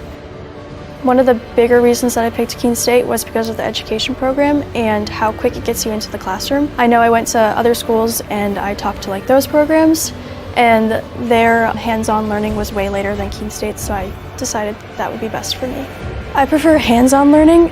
In the beginning, we start with lecture-based learning for education, and then once you get moved into the classroom, your junior year, you get way more hands-on, and it actually gives you the experience. And more than just creating a lesson plan, you're actually in the classroom learning classroom management or just how to deal with situations that you don't really taught. I chose elementary ed because of the ages. I have always been a babysitter my whole life, so being exposed to those younger ages, I've really been able to make connections with them easier. My first day starting at Simons, I actually already felt comfortable just because with Methods 2, gave me the exposure of being in this building and with this community and the staff and faculty. Now I feel like I am part of the school almost. A lot of teachers or student teachers might experience being maybe below other faculty or staff, but here at Simons they make you feel equal and give you those opportunities to be seen as just a regular teacher. I think I'm most proud of after the start of student teaching was probably planning my solo week, which is right now. I feel like on my first day of solo teaching, it wasn't really scary, but it was exciting, and it was a little nerve-wracking just because everything was in your hands. But everything that I have been prepared with, so Methods 1, Methods 2, has really exposed me to stuff like that, and being in charge and knowing how to manage a classroom and plan for lesson plans and longer days. From the first day, my cooperating teacher has been very easy to get along with. I definitely feel like she's preparing me to be a teacher on my own just because she has thrown me into those challenging conversations or just topics, and she shows me how to reflect as a teacher, which I think is super important because even after her lessons she'll be hey Ellie, what do you think I should do next, or maybe next year maybe I'll try something different, what do you have in mind? I feel very prepped to go out and teach. I even had experience before when I went back home. I was doing substitute teaching, and that was a piece of cake. I've had people comment on how well I do classroom management even at a random school substitute teaching, so I can definitely tell that Keene State has helped me a lot.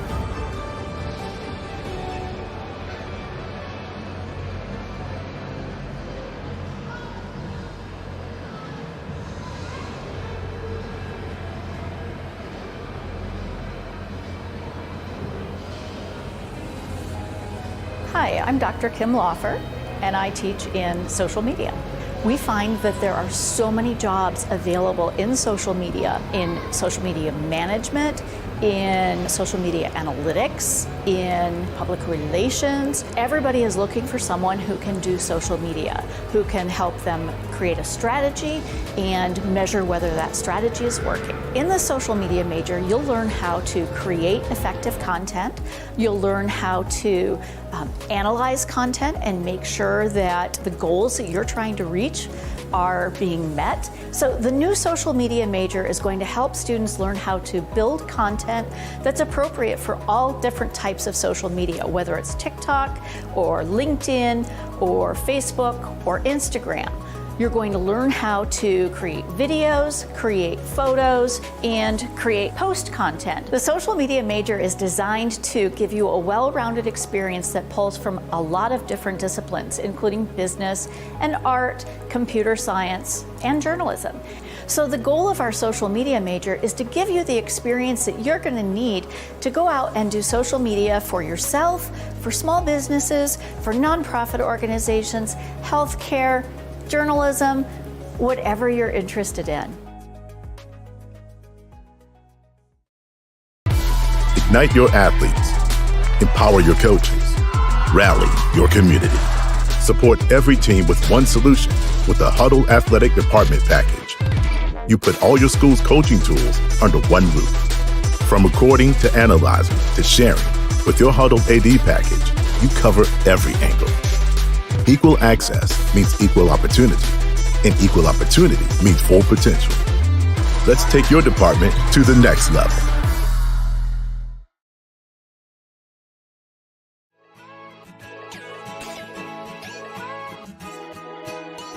We are Keene State. Here, we believe that everyone is welcome and anything is possible. We're empowering your unique voice. Igniting potential and possibility. Look closer. We are a tight-knit community, an inclusive community, where people can be their true selves. Bring your ability, background, culture, or traditions, whatever makes you you. Because Keene State becomes home from day one. Come find your people and enjoy live music, art, coffee, thrifting, and did we mention the food? And if you're worried about what there is to do on the weekend, just look at this. Everything we do here is about community. Because we're a community of intense learners with extraordinary hearts that raise each other up. We are fueled by each other's successes, learning outside the classroom as well as in. And we're here to provide the guidance and support you need to succeed. All right, let's get hands-on. In the lab. In the studio. In the pool. On the dance floor. On the stage. The choices are yours, the opportunities are here. Here at Keene State College, we're focused on teaching students the skills for an ever-changing world. I'm ready to tackle problems with industry-ready skills. You'll get a resume that writes itself and a paycheck that earns elevated confidence, world-class courage, and we never stop learning. True learning takes collaboration. We explore what drives our passions, celebrate our individual voices, and spark possibility together. Every single student, every single day. You already have what it takes. Welcome to Keene State.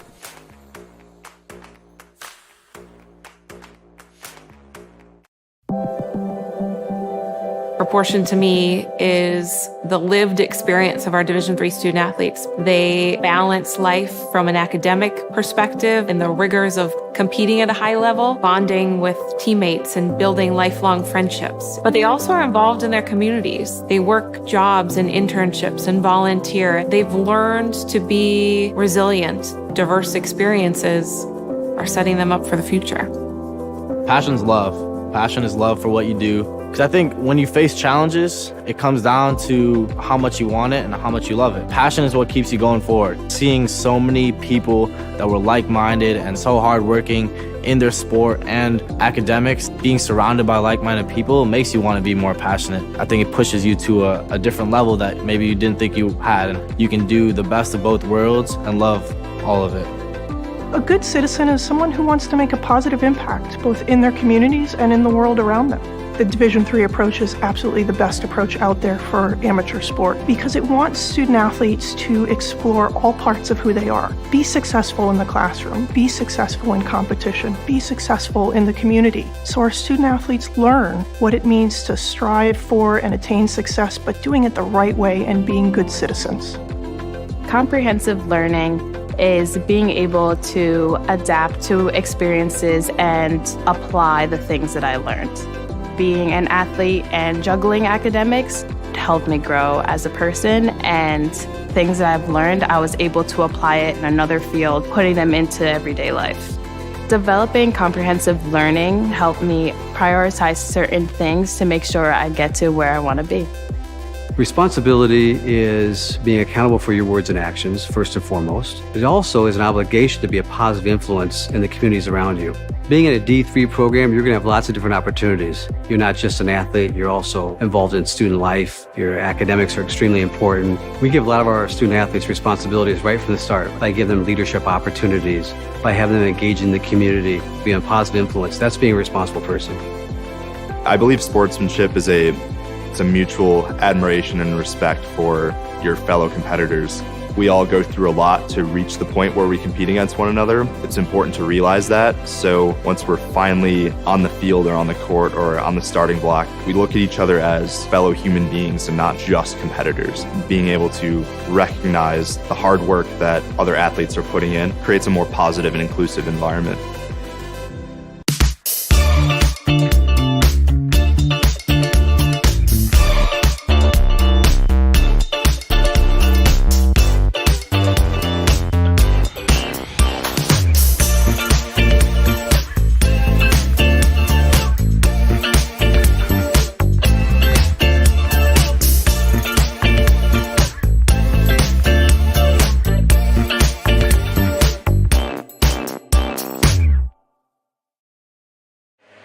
About ready to get the third period underway here from Keene Ice. Keene Owls find themselves down by a goal 3-2 through 2 periods.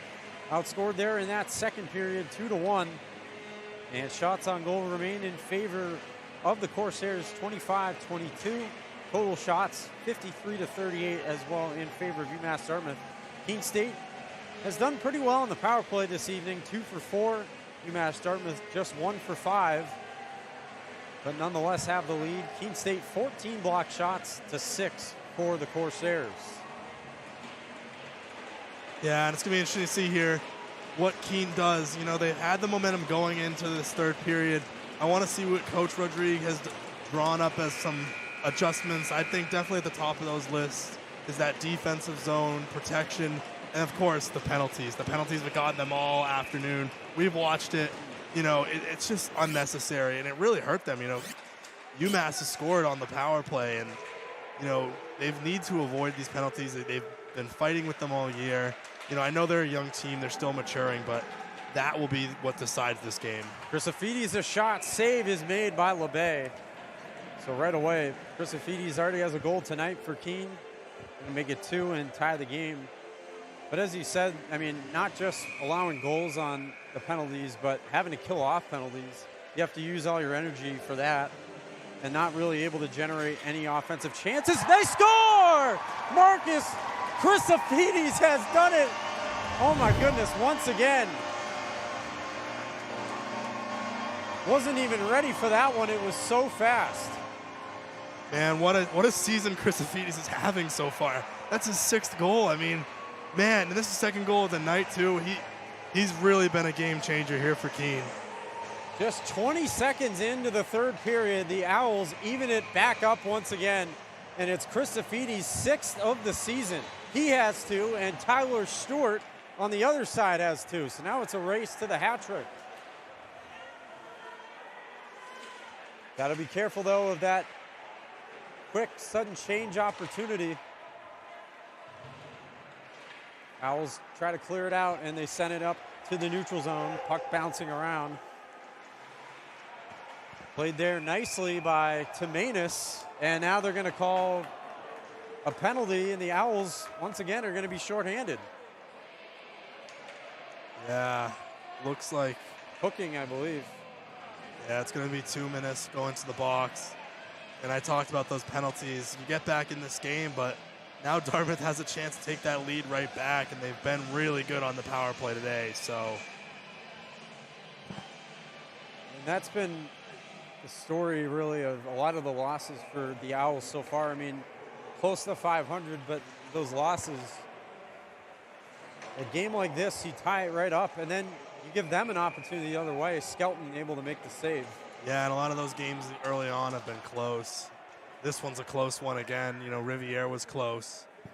They slipped away against SNHU. You know, even last game against UMass-Dartmouth was 4-2. Still a pretty relatively close game, you know. And I think those penalties are really starting to get to him.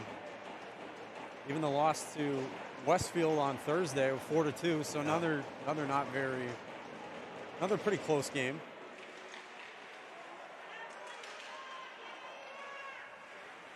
Patterson has a goal tonight for the Corsairs. Worked back across there for Ruffner. Ruffner gives it back. Working inside is Patterson. Patterson scores again! And just like that, Dartmouth is in front. Not even a minute after the Crucifitti's goal. In fact, 56 seconds later. Yeah, and we just touched upon that, and you know, it happens. It's the penalties again, getting them. That's their second goal on the power play. Patterson's second of the game. And Patterson and Stewart have really picked apart this Keene defense from the get-go and, you know, combined for those 4 goals. And what Keene has to do here, you know, is play a more disciplined game of hockey. But, you know, they tie the game up. You think they're good to go, and, you know, all of a sudden they're not. Clark sends it back in the other way, and so that's now 2 goals for Patterson as well, 4th on the year. So Patterson with 2, Tyler Stewart with 2. And for Keene, Marcus Crucifitti's with 2, and the first belonged to Peter Unger.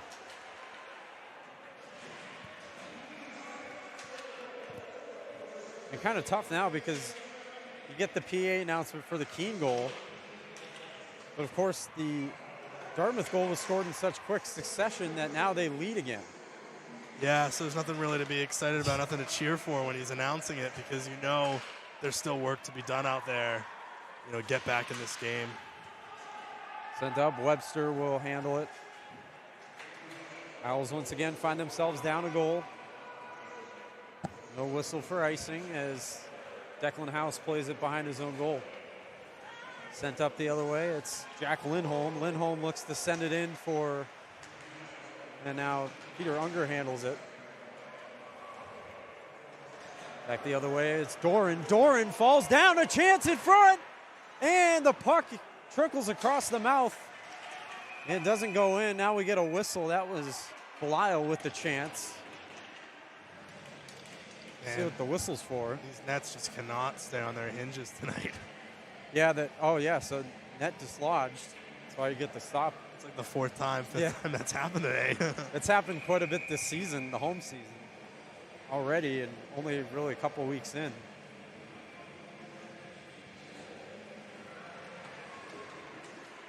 Corey Tumanis off the face-off, can't get it. Doran now sends it along the boards for Jordan.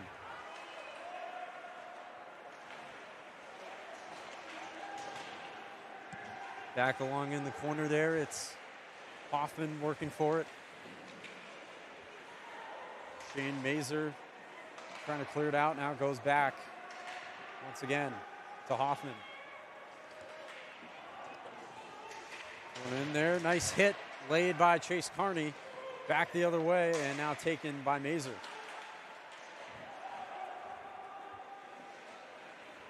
Owls working in their zone, of course. Plenty of time as a huge hit is laid there on the Keene State defenseman. Shane Mazer. Back the other way. Trying to throw it in, working for it. Owls trying to get it back. They're using the speed there from Kyle Gonzalez. Actually, that was Joseph Fontaine. Another collision in the corner. Find Peter Unger, he has it taken away. Pass back for Fontaine, can't get to it. Corsairs will regroup. Owls have had to fight from behind multiple times in this game. Trailed 2-1, 3-2, and now trail 4-3.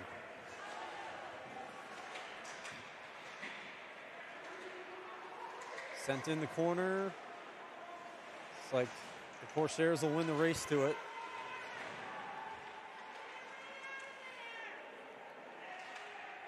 Scrum for the puck. Owls come away with it. Here they come the other direction. Working through on goal. Maybe a chance, a shot.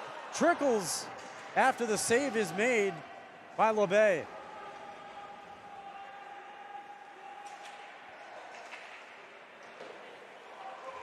Pass going back through, have some more hitting after the whistle from the Keene side. And offside is the call.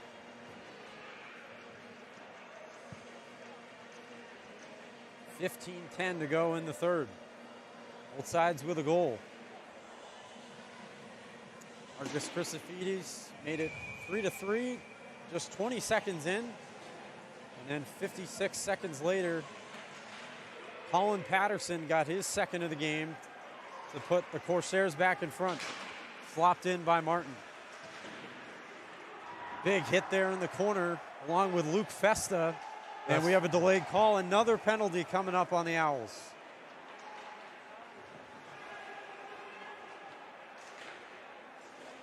As LeBay skates off to get the extra man. Sent back across, so now 6-on-5 with the goalie not in the net. Chance inside on the goal. A save is made by Skelton, and the Owls will touch it. We'll get the call for elbowing.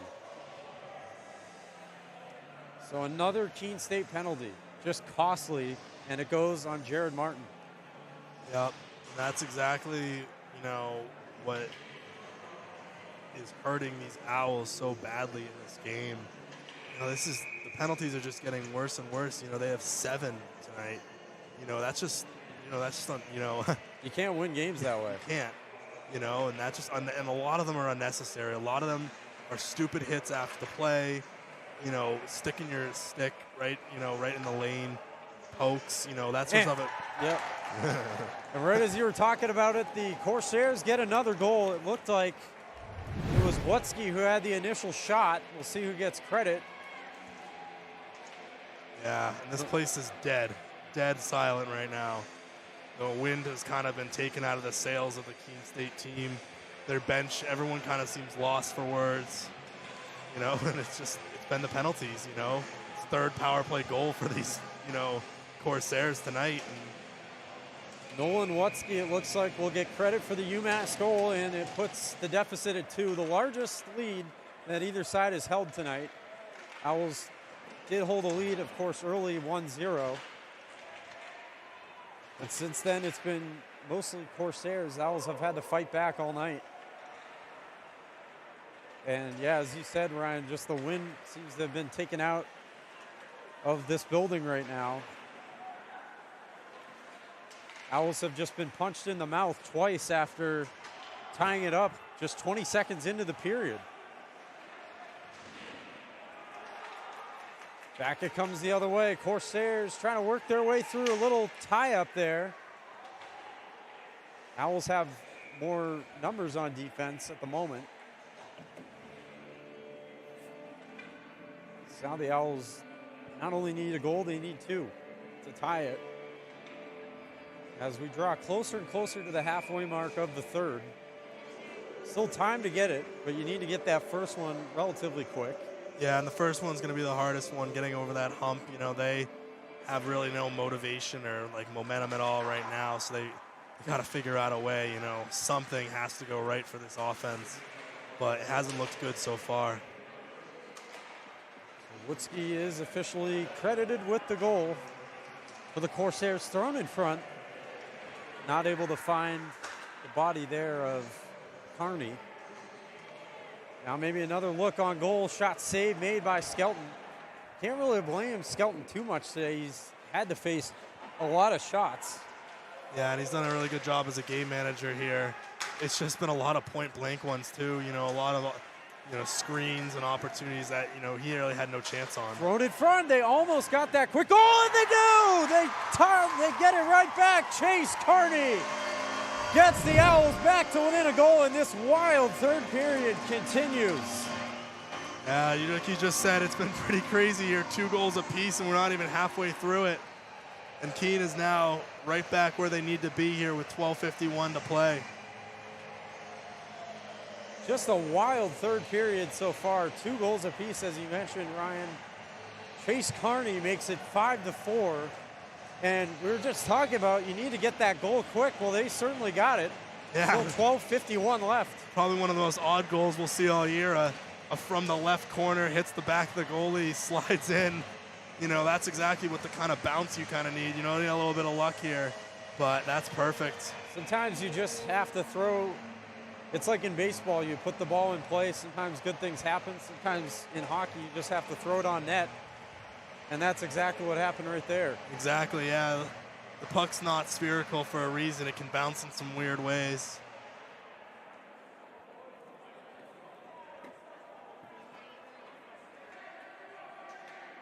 Little stoppage here as we have discussion with a couple of the officials. Now they'll head over to the Keene bench, discuss with Coach Rodriguez.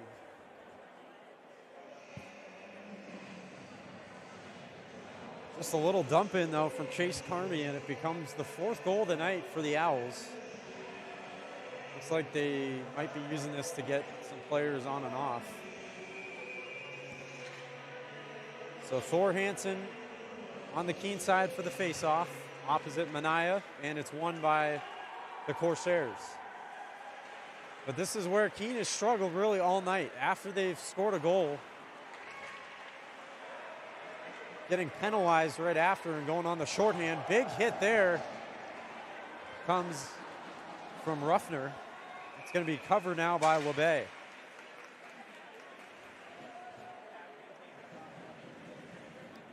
Clock stops, 12 and a half to go. Momentum seems to be, at least for the moment, back on the Keene bench on their side. Owls unable to win the faceoff, though, as Manaya wins it once again.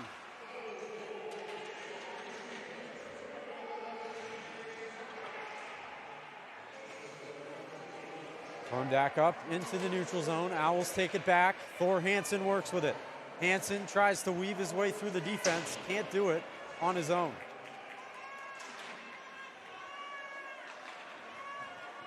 Thrown back in, and offside is correctly called by the officials. As Hansen touched it. Already a player, though, in the attacking zone.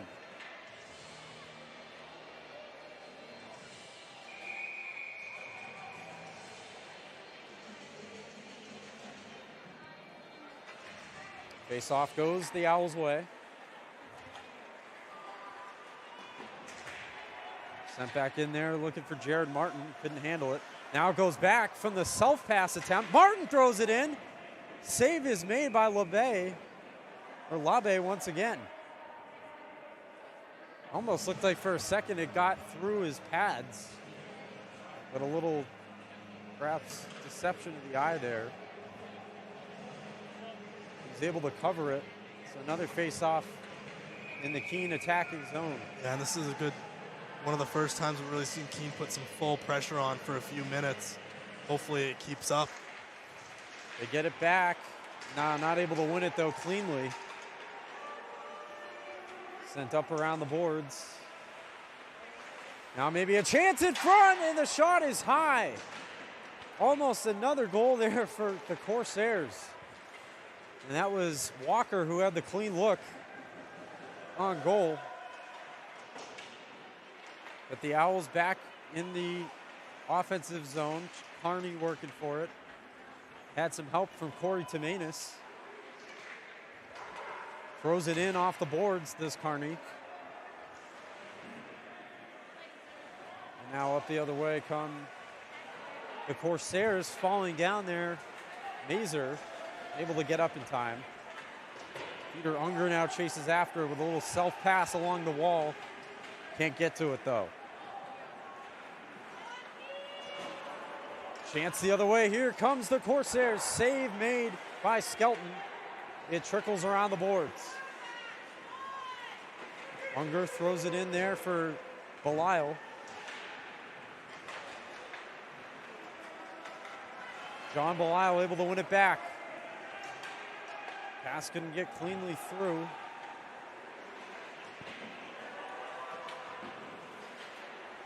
Sent back along the boards to get a whistle and a late hit there from Nicosia. I think they're going to determine where the face-off will go. And it'll be in the neutral zone here.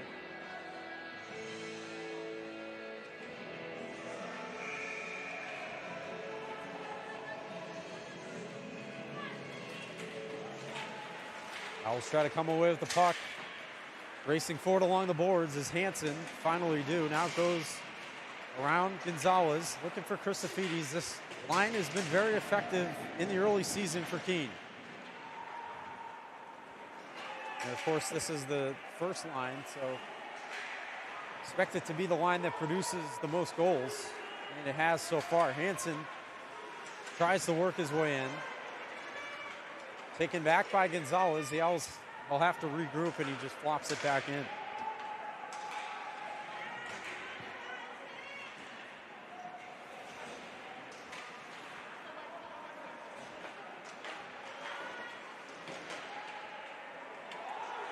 Thrown in on goal. Puck's still loose behind the net. Owls try to get it out of their own zone. They do once again. Race for the puck, and icing will be called as the Corsairs get to it first.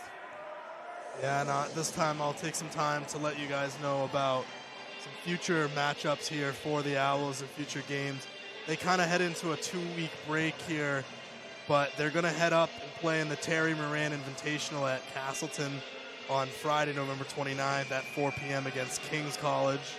And ensuing that will be against Vermont State or Castleton or MCLA. The next home game for your Owls will be on December 7th. That's a Saturday.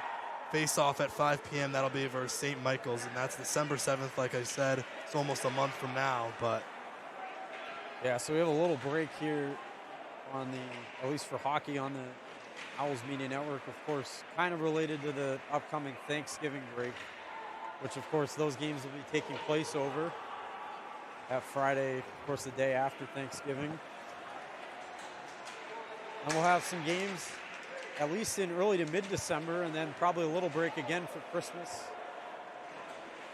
And during that time, and then into early next year, early 2025, we'll pick it up again. yeah, Keene only has 2 games in December. The 8th they play at Fitchburg, and then after that, the next game you'll see them is January 3rd again at Plattsburgh. So just a few strand of games here in the next 2 months. Definitely get quieter. We'll also have the basketball season. That'll be men's, I believe, and women's. Home openers will be November 30th, a Saturday after Thanksgiving weekend here at Spalding Gym. That'll be on, of course, the Owls Media Network. Keene State looks to defend their LEC title, win their 4th straight.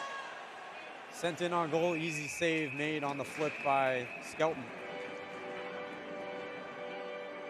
Keene State searching, as mentioned, in men's basketball for their 4th straight LEC championship. Last 2 have been won at home,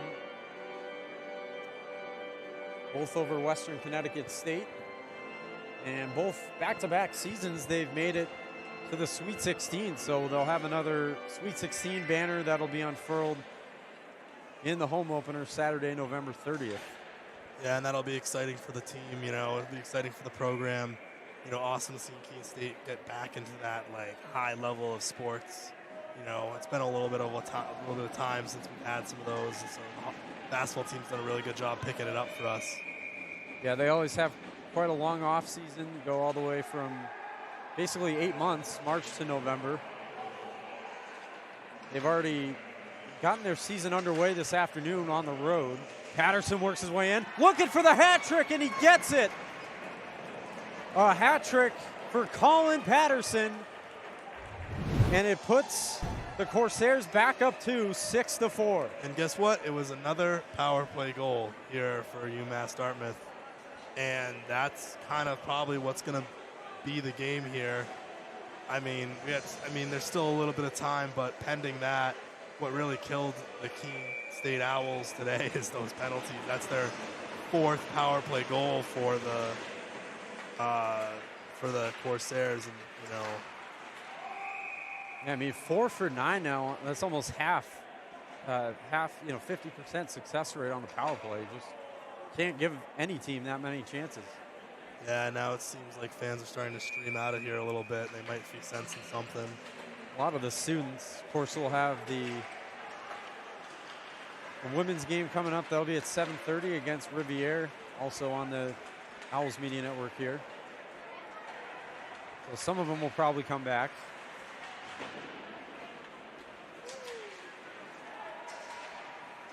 Chance in front, Gonzalez. Owls trying to answer back quick. They've had no problem answering back, either to tie it or the last time to get back within a goal on the goal from Chase Carney. But now Webster has it, leaves it in front for Little. Save is made by Skelton, who again on the line score tonight will have, at least so far, given up 6 goals, but hard to keep the other team off the scoreboard when you have that many power play opportunities. Yeah, I mean, he has played well for the what conditions he's been given. 8 power plays for UMass is just, ridiculous for him. And so I don't think he should take this as, a bad game for him on any part. But, it's just unfortunate for Keene. Yeah, correction. And now 5 for 9 on the power. I said 4 for 9 as if they had not scored on that last power play. So 5 for 9 for the Corsairs. Over 50% success rate on the power play. And now we'll get a whistle for an icing. Once again, the life seems to be sucked out of the building a little bit.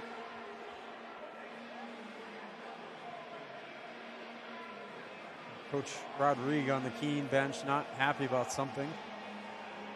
I think he was saying something to an official, not to a player. I think he's mad about that icing call. Yeah, and I mean, it was kind of a race to the puck. They did seem to blow it somewhat on the early side, but they ruled that the Corsairs won the race to it. Almost a bad time for a change there for the Owls. Almost had a collision with Peter Unger and Sean Gray. Yep. And it looks like Unger is going to head to the box. Yeah, this could be too many men. I think that's what they're going to call him for with that line change. And that's just another sloppy penalty here for Keene. It's kind of, I don't think I've seen a game in a while where there's been 10 penalties for one team. 10 minor penalties too, for that matter. Another opportunity here for UMass. Pass goes over. Patterson already has a hat trick. Back to Ruffner. Patterson now came in, of course, today with 2 goals on the season. He now has 5 just today, and Skelton covers it to make the save. For 5 after today so far. And we were thinking that it was going to be Tyler Stewart who might have the chance at the hat trick. But all of a sudden, Patterson, the last couple of goals, and he's the one who ends up with it. Yeah, they both had a great day today. They've torn this, this defense apart. I don't know, they have the answer to what Keene's defense has brought forth to them. And this penalty really is not what you need for Keene, because just 5.5 minutes left, and you have to somehow regroup and try to get 2 goals back in that time.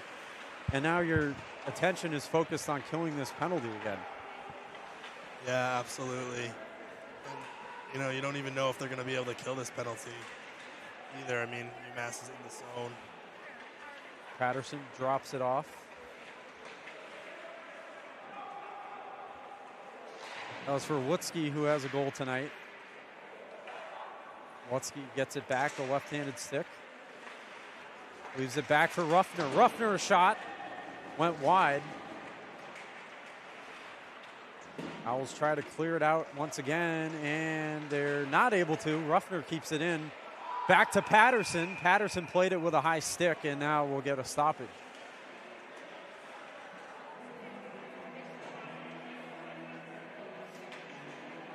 As we're now under 5 minutes left in this one. 4:48 exactly to go.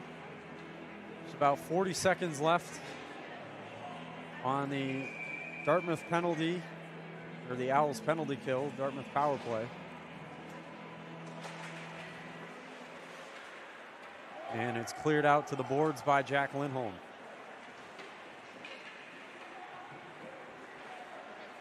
With a loss, Keene State would fall to 2-4-1. Of course, no conference record given this their inaugural season. By rule, you have to play as an independent that season.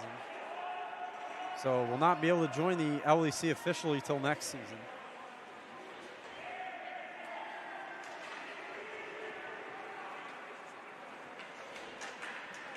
Working through, here comes UMass-Dartmouth again. Dropped off for Webster. Webster, pretty clean look, throws it in front, and it trickles into the protective netting off of Nicosia's stick. Yeah, and like you just touched upon, they'll be 2-4-1 here, and that's just not, I think, what they had in mind going into this little 2-week break. You're going to have a lot of games coming up that are like spread out. You're going to go up to the Invitational up at Castleton. I think that would be one of those games that's very important to win. Win a tournament, get some momentum back. But then, you have December 7th and 8th. That's far out from now.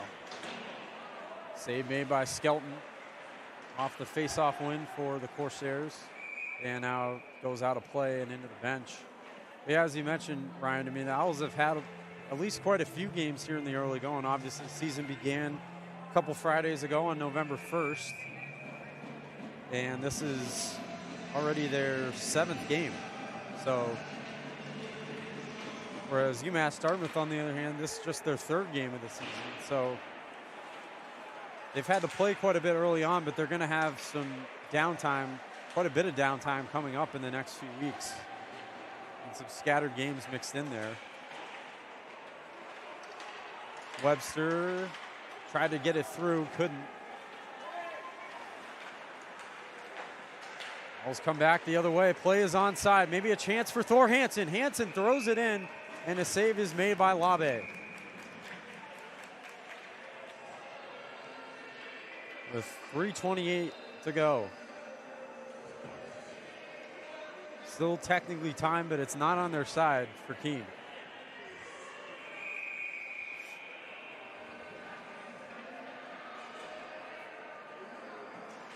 Face-off won by Kearney.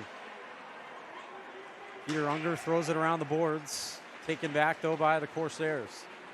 Walker tries to throw it up. Wins the race with the self-pass.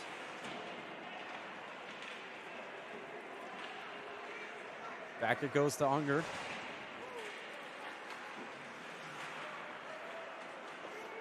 Kearney gets it back. Thrown in the corner and tries to lay the hit there on Ruffner.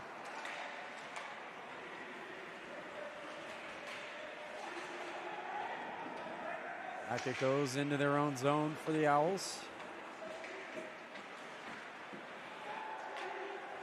The win, UMass-Dartmouth would go to 2-1-0, and both of their wins on the year would be against the Owls. Save made there by Skelton deflects into the netting. Yeah, and it appears like that probably will be the case unless pending a miracle here by Keene. The last 2 minutes and 37 seconds. It would be the Miracle on Ice 2.0 if that happened. Very true, very true.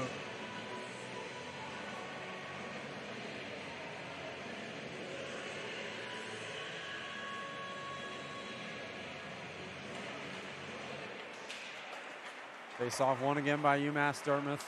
Thrown in on goal, wide of the net. Owls just looking to mount some pressure in these final 2.5.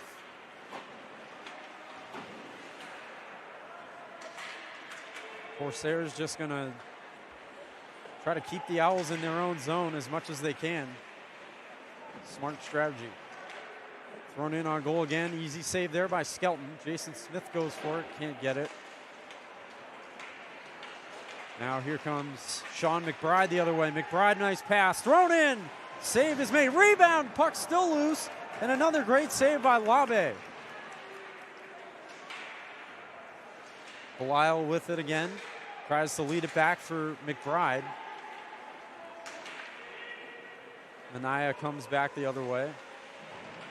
Minaya thrown in front. Shot wide of the goal. Minute and a half left. And Owls just going to have to get a change. Belial just floors it in.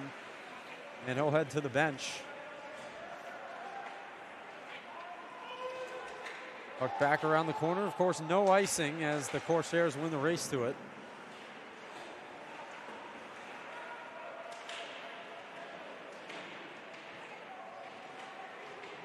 Scrum for the puck there in the back left corner. And some time just being run down here. Final minute of the third period and very, very likely of regulation. Corsairs just throw it back in again.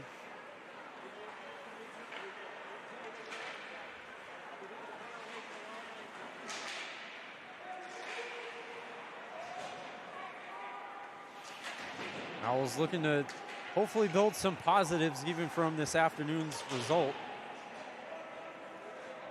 Have to tamp down on the penalties, but also able to score 4 goals. And a collision there. The net is dislodged. That was Kyle Gonzalez colliding with Labe. The net once again comes dislodged. Gonzalez looks like lost his footing there on the ice. And just incidental contact, no penalty. He'll stay on. A lot of fans huddling out here. The final 21.7. Face-off will come back to the neutral zone.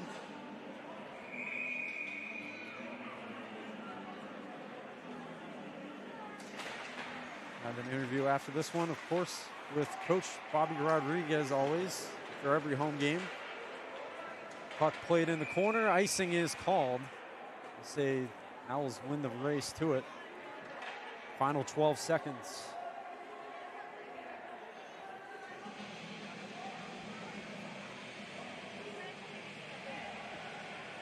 So Keene will go to 2-4-1. UMass-Dartmouth will improve to 2-1-0. Both wins, of course, against Keene. Corsairs win it, throw it along the boards. 5 seconds left. We're going to get another whistle, though. So we'll have another icing. See if this will be the final face-off of the night.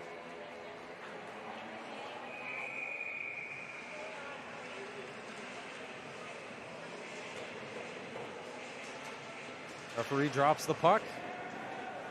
Final seconds tick away as a scrum for the puck in the corner, and that is the game.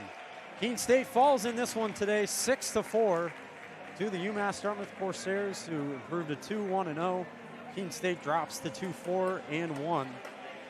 Coming up in just a few moments, Ryan Otterson will have the interview with head coach Bobby Rodriguez. Hope you'll stay tuned for that, and thank you all so much for tuning in this afternoon. And we'll see you in just a few moments for that interview. Keene State falls today, 6-4. We'll be right back with Coach Rodriguez.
Looking for a new car?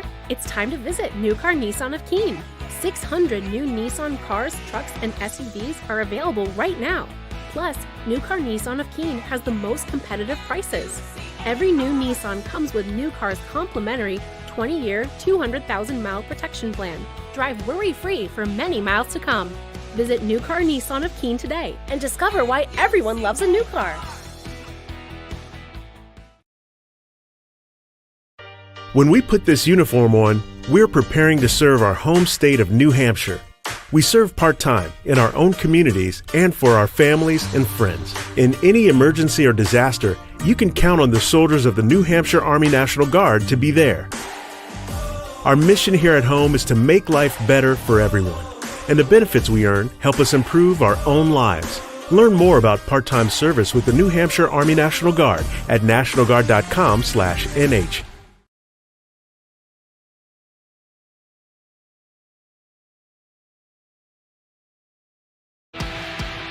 The road to national championships runs through NCAA.com. And whether you follow one college team or all of them, it's never been easier to get the content you want all in one place. With live broadcasts of multiple championships across all divisions, with exclusive access. This is your ticket to the NCAA tournament. And highlights for every single championship. Stay in the game all season long with NCAA.com, the home of college sports.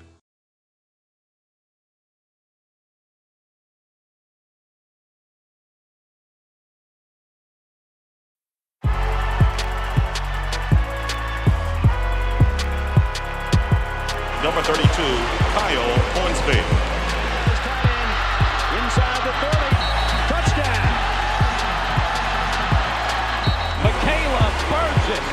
An incredible finish by Hall. The NCAA and its member schools offer nearly 500,000 college athletes a path to go pro in something other than sports. Learn more at ncaa.org.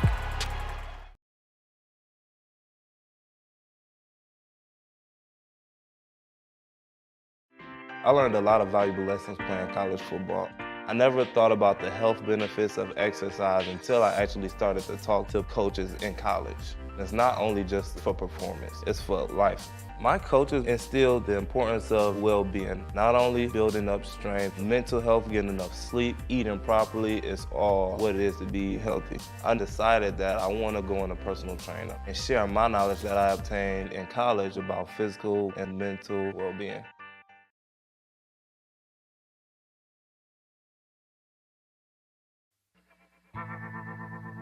I worked in HVAC when I was in high school, and I really liked being on a job site. When Keene State came to my high school, the admissions counselor told me I could have a job on a job site and also make a difference on people's lives. He said being a safety engineer meant I could work with my hands, but also make sure that everybody was going to be home safely at the end of the day. The safety field is growing rapidly because companies are noticing that keeping their workers healthy means that they can keep their workers working. My plan is to graduate from Keene State so I can get back onto a job site as a safety engineer. It's great because there's jobs to choose from all over the United States, so I can basically go anywhere I want. Keene State is giving me the tools to make that happen.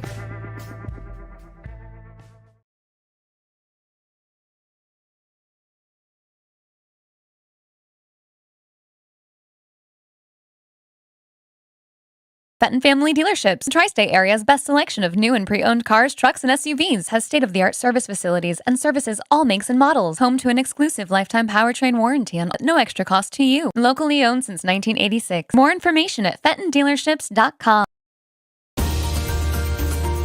I believe sportsmanship is a mutual admiration and respect for your fellow competitors.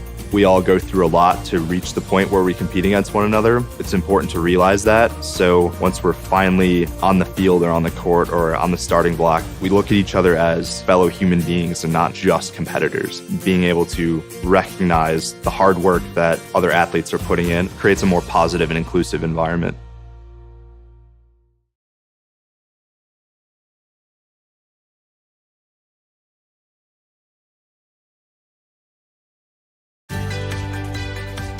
Responsibility is being accountable for your words and actions, first and foremost. It also is an obligation to be a positive influence in the communities around you.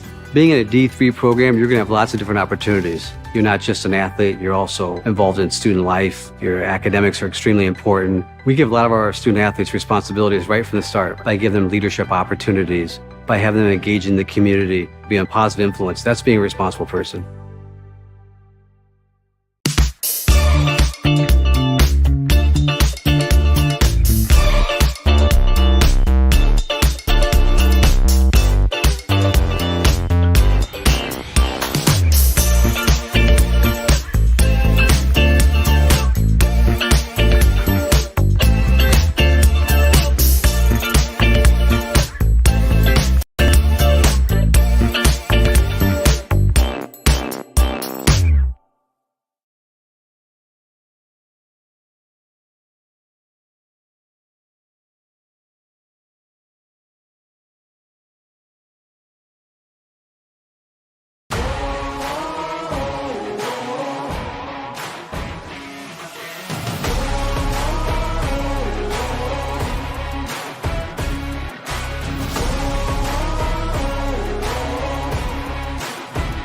We are in a brand new state-of-the-art esports facility at Keene State College. 16 brand new PCs, broadcasting PC, coach PC, brand new equipment, headsets, mice, keyboards, custom desk pads. So it is a gamer's dream in here. This space, I love what they've done to it. I got to see it before it got renovated into what it is now. And it looks amazing. I look forward to coming here every day just to see the space and just play in this cool environment. It was a real upgrade for me, and I think that's part of the reason I play a lot better now. Top of the line, everything, computers, chairs, monitors, headsets, everything. We are recognized as a varsity athletic program at Keene State College, much like basketball, volleyball, baseball, what have you. We have 3 titles, 19 student athletes, 5 total coaches. We are working very hard every single day to put our program on the map. Like I said, I do track and field also. It's, still the same level of dedication, still the same level of practice. But it's not as active. However, it still requires a high level of skill and a high level of dedication, and giving it your all every night still applies regardless of both. The goal for the future of this program is onward and upward every single year. Esports, being the industry that it is, continues to grow itself, and so we have the opportunity to continue pushing Keene State esports onto the forefront. They're going to underestimate us. We've been working on this. We've got our game now. We're going to play our game, right?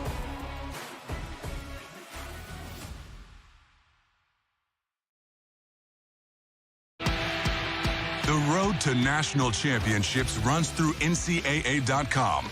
And whether you follow one college team or all of them, it's never been easier to get the content you want all in one place. With live broadcasts of multiple championships across all divisions, with exclusive access. This is your ticket to the NCAA tournament. And highlights for every single championship. Stay in the game all season long with NCAA.com, the home of college sports.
You got me? Thank you. Am I good? And we're back here on the Owls Media Network. I'm here with Bobby Rodrigue, head coach. I won't take too much of your time, but first question here. You know, tonight one of the biggest things that killed you guys was those penalties, you know, for sure, and the penalty kill. Yep. What do you guys got to do moving forward to kind of avoid those unnecessary penalties? Yeah, so the guys are having a talk right now in the room about accountability. Yeah, for sure. Like we shot ourselves in the foot. Don't get me wrong, the officiating did not help this evening, but you know that's part of the game, and we have to play through that. Yeah, we just can't take those penalties. I mean, we gave up 3 goals in the third period on penalties that we took 200 feet away from our net. Can't happen. Can't happen. I mean, I suppose, you know, because we're a young team, that's kind of one of the things that comes with the territory is we got to learn those lessons. But this is more than twice now that we've shot ourselves in the foot with penalties. Awesome. Yeah. So next, you guys are moving into kind of like a little 2-week, you know, break kind of thing. You guys head up to the Invitational at Vermont State. Yep. What would that do for your momentum if you guys could go up there and win that? Yeah, obviously we'd love to win it. I mean, that's kind of the goal. I do think that in terms of the progress that the guys have made in a lot of areas, they're kind of ahead of where we expected or thought they might be right now. So there's really a lot to like about the team right now. But, you know, we also can't do that. We can't make the same mistakes over and over. Like, young teams will make mistakes and have to learn from mistakes. The penalty thing is a mistake that we absolutely need to learn from. So I think that, honestly, I think that if we can stay out of the penalty box, I don't think teams are going to want to play us in Castleton. And just one final question for you. You guys on the offensive side, you've shown some like really good like spurts of, you know, good energy, you know, some good offense. What do you guys got to do moving forward to kind of like get that down to like a consistent level so you guys can generate more goals? Yeah, so we've done almost mostly, like obviously we've kept one line pretty consistent and the other lines have all changed almost every single game because we're still trying to find chemistry, find strengths, find, you know, who plays best with who and how guys fit. So, you know, now we actually have, I mean, we've been in this stretch here where we played, you know, 5 games in 10 days. So we really haven't gotten to do a lot of work. They've been mostly game prep skates, right? So we're going to practice a couple times this week. We're going to take a few days off to lead in the next weekend so the guys have a little downtime. We're going to get right back at it. We're going to skate all of Thanksgiving week and actually we're going to honestly skate on Thanksgiving morning before we head up to Castleton the next day. So, you know, we're going to tweak the lines a little bit, and you know, we're seeing things we like from each of these guys without the puck, and now we just got to kind of hone in a little bit more on some of the things we're doing with pucks. Awesome. Thank you so much for your time. Best of luck to you. Yeah, absolutely. Thank you guys for covering the games. It's been great. Thank you so much. Yep. Have a great rest of your day. Awesome. Thank you. This is Paul Sullivan of Sullivan Tire Company. We're thrilled to be sponsoring the Keene State College Athletic Program, supporting the Owls. No matter what the sport is, in Division III, they are legendary. What a great academic institution, liberal arts school, in a beautiful part of New England. So let's go, you Owls. And remember, at Sullivan Tire, we're always here to get you there. Thank you.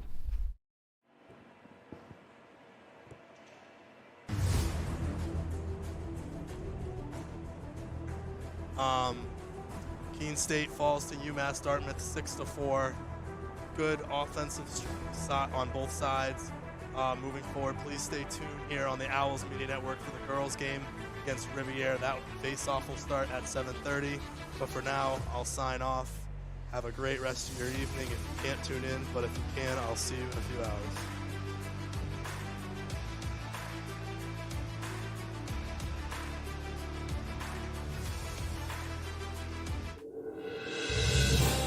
You have been watching a Keene State Athletics broadcast on the Owls Media Network. Please tune in to our next broadcast and thank you for watching.